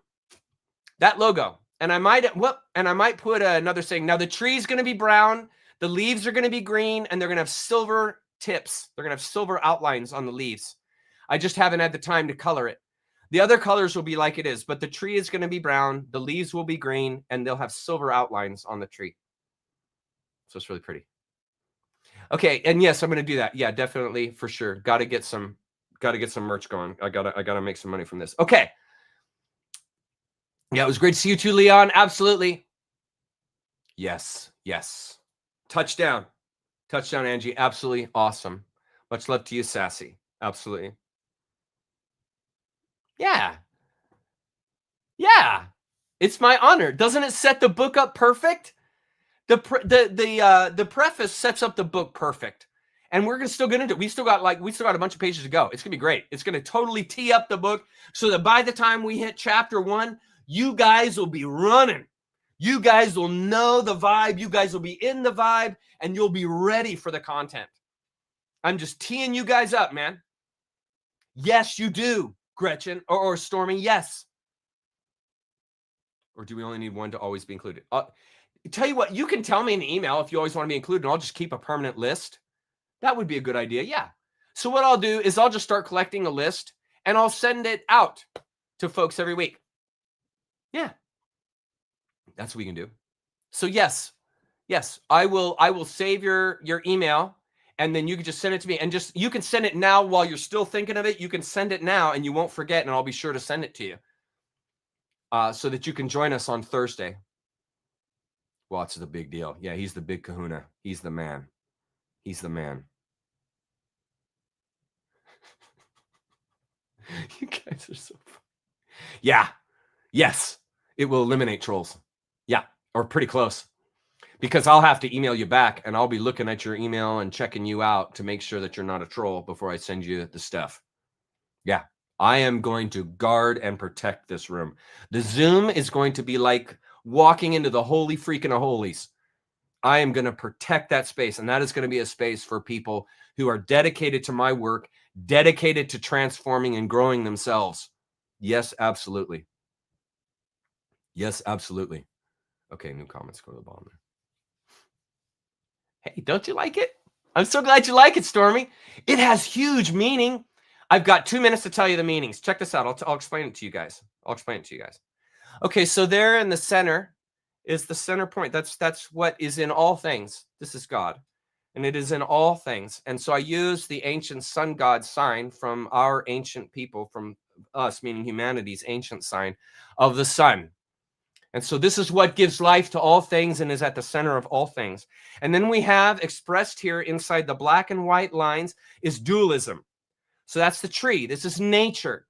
And nature shows us God through dualism. And so everything in the world that we see is in this black and white picture.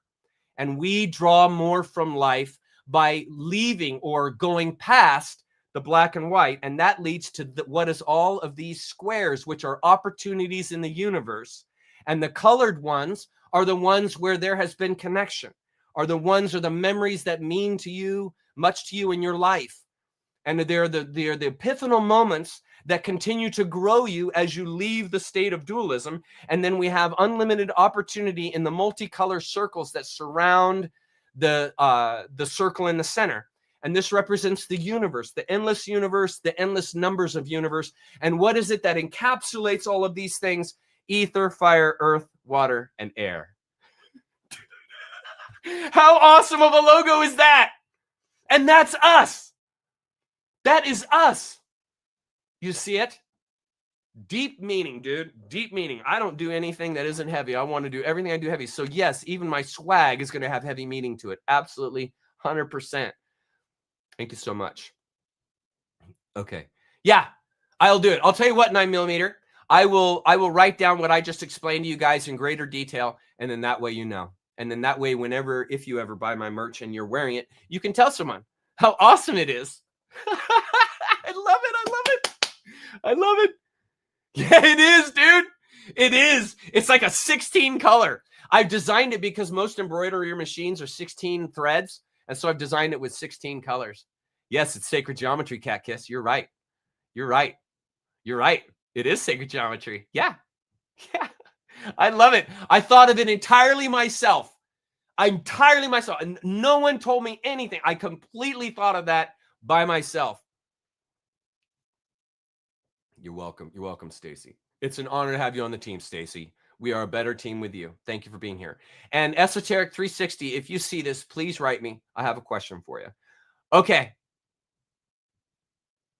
This is a good question. No, but quintessence is perfection. Quintessence is the perfection rendered through and from the ether. So quintessence is perfection. And what does the ether exude? Perfection. Quintessence. Yes.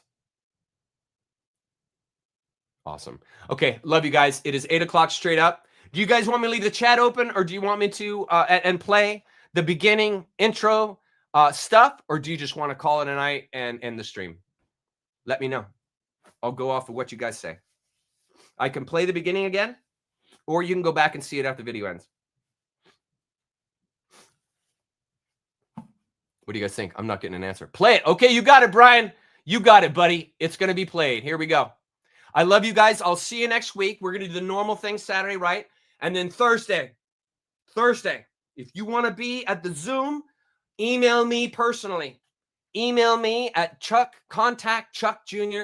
at yahoo.com and say, hey, Chuck, I want to be in the Zoom meeting. And you will get the link and the password during the week. Got it? Right on.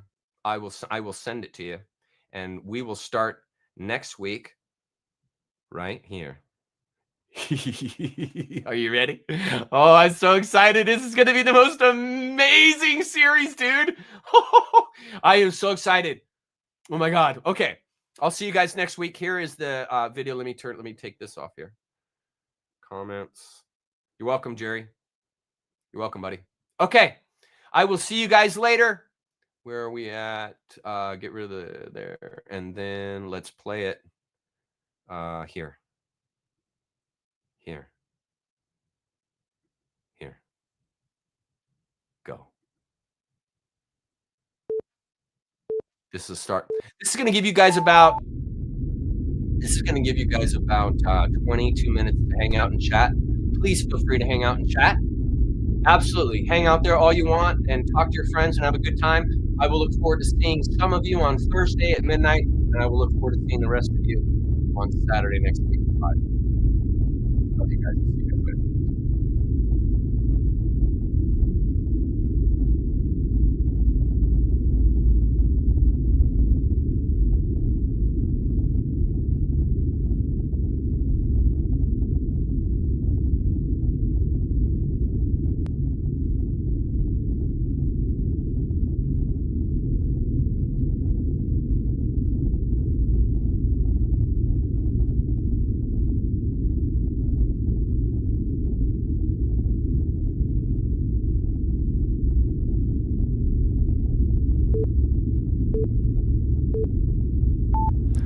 So in the beginning, it was merchants who engaged in finance, because merchants needed money in order to facilitate trade. Okay? And some merchants became extremely wealthy. And when they became very wealthy, they started banks in order to support trade and other merchants. Okay, so these banks traded in gold because that was the primary source and supply of money back then. Okay? So what happened is you would come and you would put your money, your gold, in the bank for safekeeping.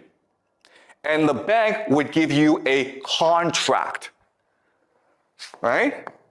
A contract is just saying, thank you for giving me your gold. I promise to give back your gold at any time that you want it.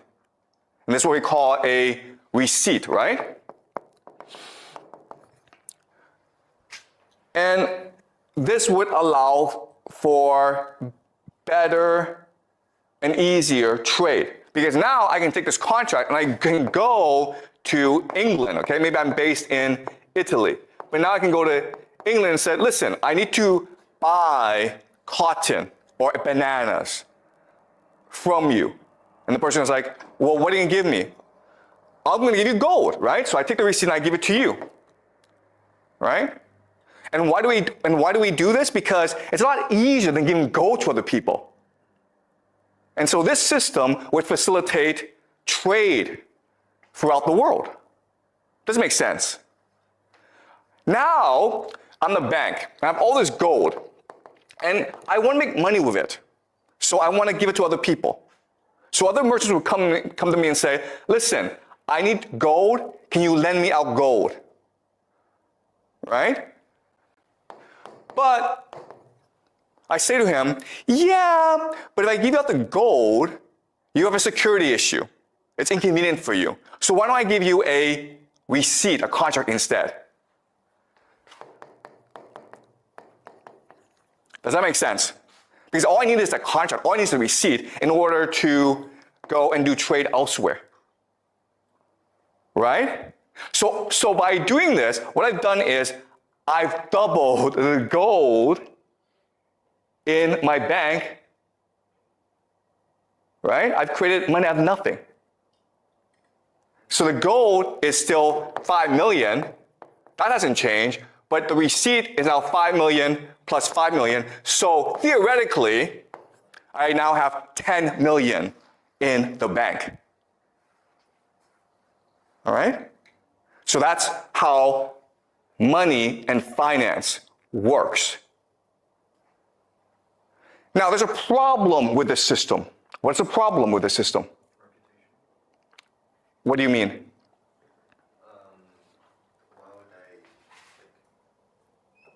Why would the other people take the receipt as gold? As they're saying now? Okay, that's a good question, okay? Why is it that people believe in me? Okay? The answer is very simple. The answer is because throughout most of human history, people didn't need money. If you were just a normal person, what were you doing? Were you in a village growing crops? If you wanted to like get new stuff, what would you do? You would trade with someone else, right? Maybe you have a goat that I want. Well, then I would trade you a cow for it. So we didn't actually need money. So throughout most of human history, no one had any need for money. It was only in certain circumstances that you would want money. So for example, marriage, right? Okay? So throughout most of human history, money represented debt that could be unpaid. Debt that could never be repaid. So for example, a very common thing is, maybe you and I fight, and I kill you. Well, in theory, your family should now come and kill me. But obviously that would create a lot of problems, right? So the way to settle the dispute is, I would give your family money. Because money was symbolically meant to say, I'm sorry, I killed you. This is a debt that can never be repaid. Okay? That's what money was used for in most circumstances throughout human history. There was no actually real use for money. It was symbolic. But with the rise of trade and with merchants, they needed money in order to facilitate the trade. But these merchants all knew each other, so they trusted each other anyway. So money was a mechanism for them to trade easier, okay? Does that make sense? All right? Okay, so let's go back to the question. This system looks great. I can print money out of nothing, but there's a problem with this system. What is the problem? There's a problem here. Like you can forge the receipts and, the money fakes. Okay, that's actually a great question, okay? So, yeah, is it possible to forge the contract? Okay? So, that's a really good point. The problem is, so the answer is that they all knew each other anyway. Okay, because it's a very small circle. Again, we have not reached the modern period where it's a lot of people using money. If that's the case, then forgery becomes a problem. We'll discuss this in future classes, okay? Counterfeiting. But at this point in history, forgery is actually not a big issue. There's actually a bigger issue. And it's a huge issue. What's the issue? I have $5 million of gold, right? There's about $10 million of gold out there in receipts. What's the problem with that? The problem is that if everyone wants to go at the same time, I go bankrupt, right? Because I lose my reputation. The contract says that at any time you want the gold, I must give it to you. But if I have if there's $100 million in gold contracts, but I only have $10 million in gold, only if 15 million wants the gold back, then I'm screwed. This is what we call a bank run. Okay, a bank run. And this is a huge problem for merchants. Okay? There's also another problem with the system, and the problem is this. Who do I usually lend my money to? Do you guys know? If I'm a bank, if I'm a merchant, who do I usually lend my money to? Okay, guys, today we lend the money to entrepreneurs. But back then, there really weren't entrepreneurs. There were kings and noble people. And what did they do all the time? Why did they need money? To fight wars, okay? That's why there's a demand for gold. Because if I'm a king, I need to fight a war, usually against my brother or someone else to control this territory, right? Now, the problem with this is I could get killed, in which case, oops. But also, what's much more common is the king would be like, screw you, bank, I don't need to pay you back. Okay? So there's actually a lot of risk with this system. So over time, develop a system to mitigate or reduce this risk. Okay? What would they do? What they would do is they would create cartels. Cartels are just partnerships. So maybe this bank works with another bank, throughout Europe. And the way they establish these cartels is usually through intermarriage, right? They would marry each other, they would combine together. And that way, let's say 15 million of receipts wants back the gold, but there's only 10 million. Well, guess what? You just go to another bank. Okay? And let's just say a king decides, I'm not going to pay you back, bank. Well, your bank works with other banks to establish a new enemy to kill the king to get the money back. Do you understand? And this system is what we call today central banking. And what you will learn in this class is central banking controls the world today. Okay? Now, what's really important about this system is that it's based on power. Right? And what power is, it can turn nothing, money, the contract, into everything. Okay? That's what money is. Okay, so we live in a world in which banks can print out money, right? So now, let's ask ourselves a question. Wait a minute here. If the banks can print as much money as possible, why do we have poverty? Right? Because we can just give money to poor people and they wouldn't be poor anymore. Why do we have poverty? If there's all the food in the world that we want, why are people starving still? Why? Because we don't have limited food resources. Okay, so we don't have limited resources, we have scarcity, okay? Right, so that is the common answer, scarcity. We have poverty because of scarcity. But I already told you this. They can print money out of nothing. So money is infinite. Money is an infinite resource. So why do we have poor people then? That's kind of strange. Like money, aren't money just, used for trade? They still have limited resources and, the actual needs. Okay, so you see what's happening is this. You all believe money is scarce, okay?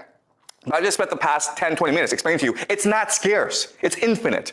It's just a number. We can at any time print out as much money as we need, okay? So that's how power works.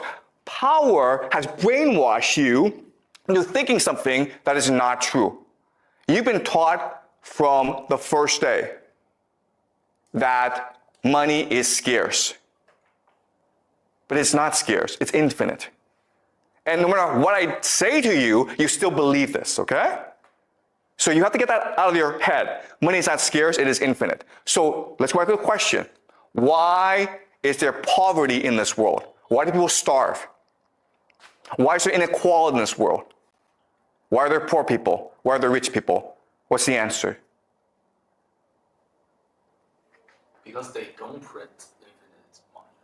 Okay, because it's scarce. So guys, this is amazing, okay? You guys can't get out of your head.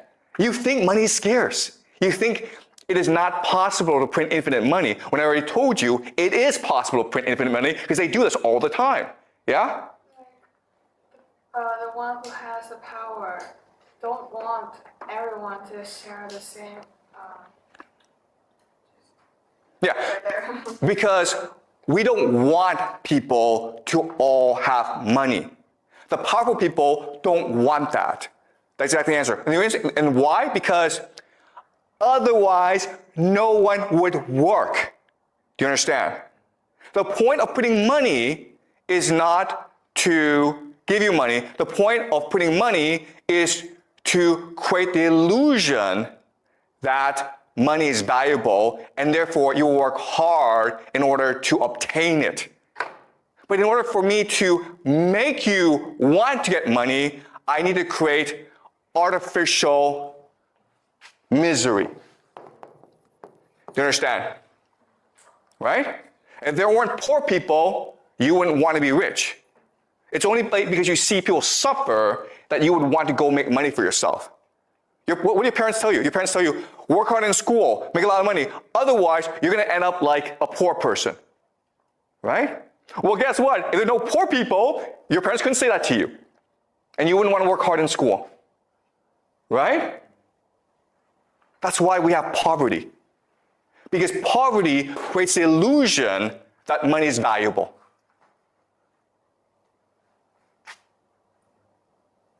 In other words, poverty isn't what you do to yourself, it is what the powerful do to you. Now let me ask you another question. You guys have studied some economics. Why do you have like crises? Crises. For example, there's a stock market crash. Or for example, the economy goes down and people lose their jobs. Why do you have crises? I don't know. Exactly. You're not taught this in economics class. That's kind of weird, right? The point of crises is to destroy money. Why do we need to destroy money? Because if there's too much money in the system, people don't have to work. So you have to destroy this money in order to make people feel money is scarce. Okay, does that make sense? So why do we have wars? Right? Why are there wars in the world then? Because they're fighting over scarce resources, right? I already told you, scarcity is a lie. The real reason is war is meant to destroy wealth in order to make you think money is valuable. Do you understand? You guys play World of Warcraft or these games, right? Guess what, guys? World of Warcraft in our world, there's absolutely no difference. You just run around pointlessly working hard to obtain credits in order to buy stuff. If credits just flew out of the sky, because they could do that, right? They could actually program the engine to just print money out of nothing. You wouldn't do nothing every day. You wouldn't play the game. Okay? It's only because you believe that there's scarcity in the world and that you must work hard to obtain wealth that you do any work. Do you understand this? Okay? So this world that we live in, it's a complete illusion created by central banking in order to make us work as hard as possible. Because the real value is not money. The real value is the work we do.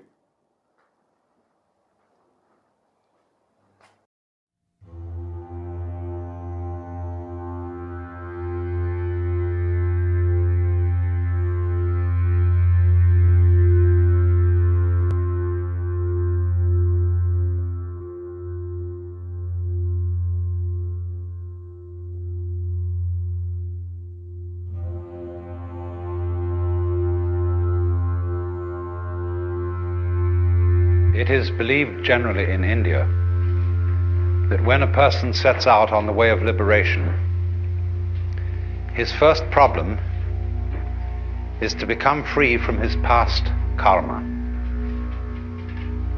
The popular theory of karma, the word that literally means action or doing in Sanskrit, so that when we say that something that happens to you is your karma, it's like saying in English, it's your own doing. But in popular Indian belief, karma is a sort of built-in moral law, or a law of retribution, such that all the bad things you do and all the good things you do have consequences which you have to inherit. And so long as karmic energy remains stored up, you have to work it out. And what the sage endeavors to do is a kind of action which in Sanskrit is called nishkama karma. Nishkama means without passion or without attachment, karma, action. And so whatever action he does, he renounces the fruits of the action, so that he acts in a way that doesn't generate future karma, because future karma continues you in the wheel of becoming, samsara, the round, and keeps you being reincarnated. Now then, in that case, when the time comes that you start to get out of the chain of karma, all the creditors that you have start presenting themselves for payment. In other words, a person who begins, say, to study yoga is felt that he will suddenly get sick, or that his children will die, or that he'll lose his money, or all sorts of catastrophes will occur, because the karmic debt is being cleared up. And it is in no hurry to be cleared up if you're just living along like anybody, but if you embark on the spiritual life, a certain hurry occurs. And therefore, since this is known, it's rather discouraging to start these things.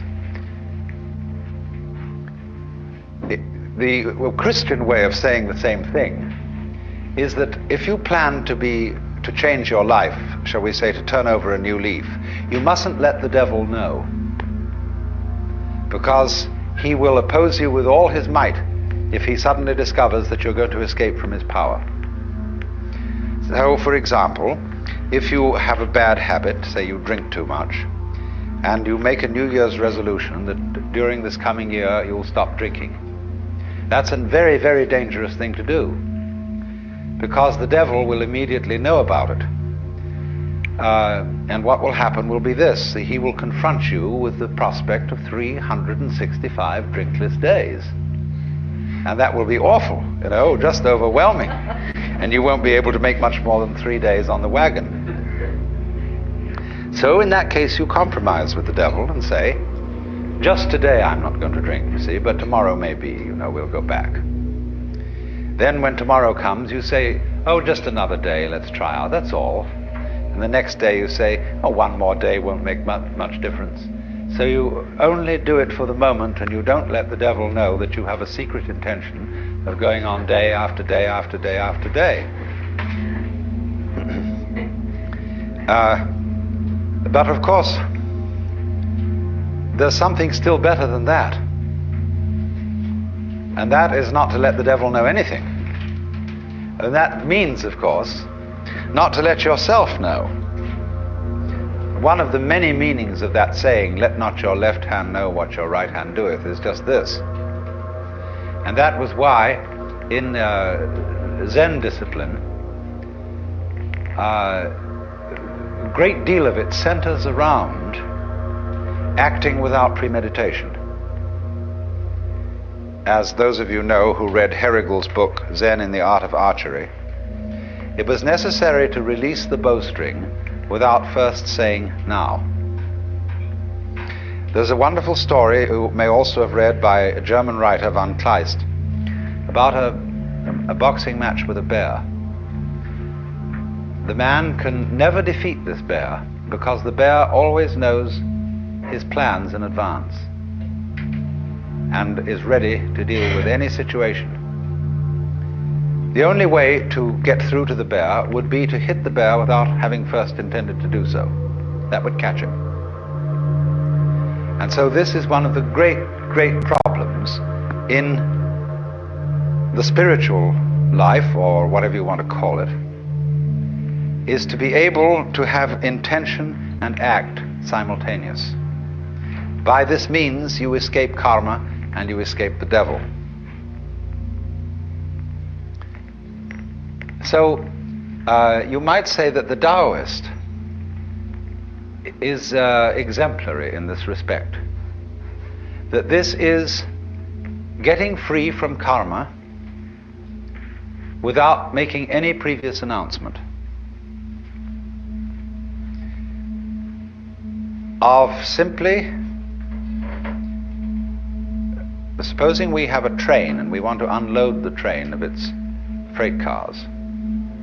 You can go to the back end and you can unload them one by one and shunt them into the siding.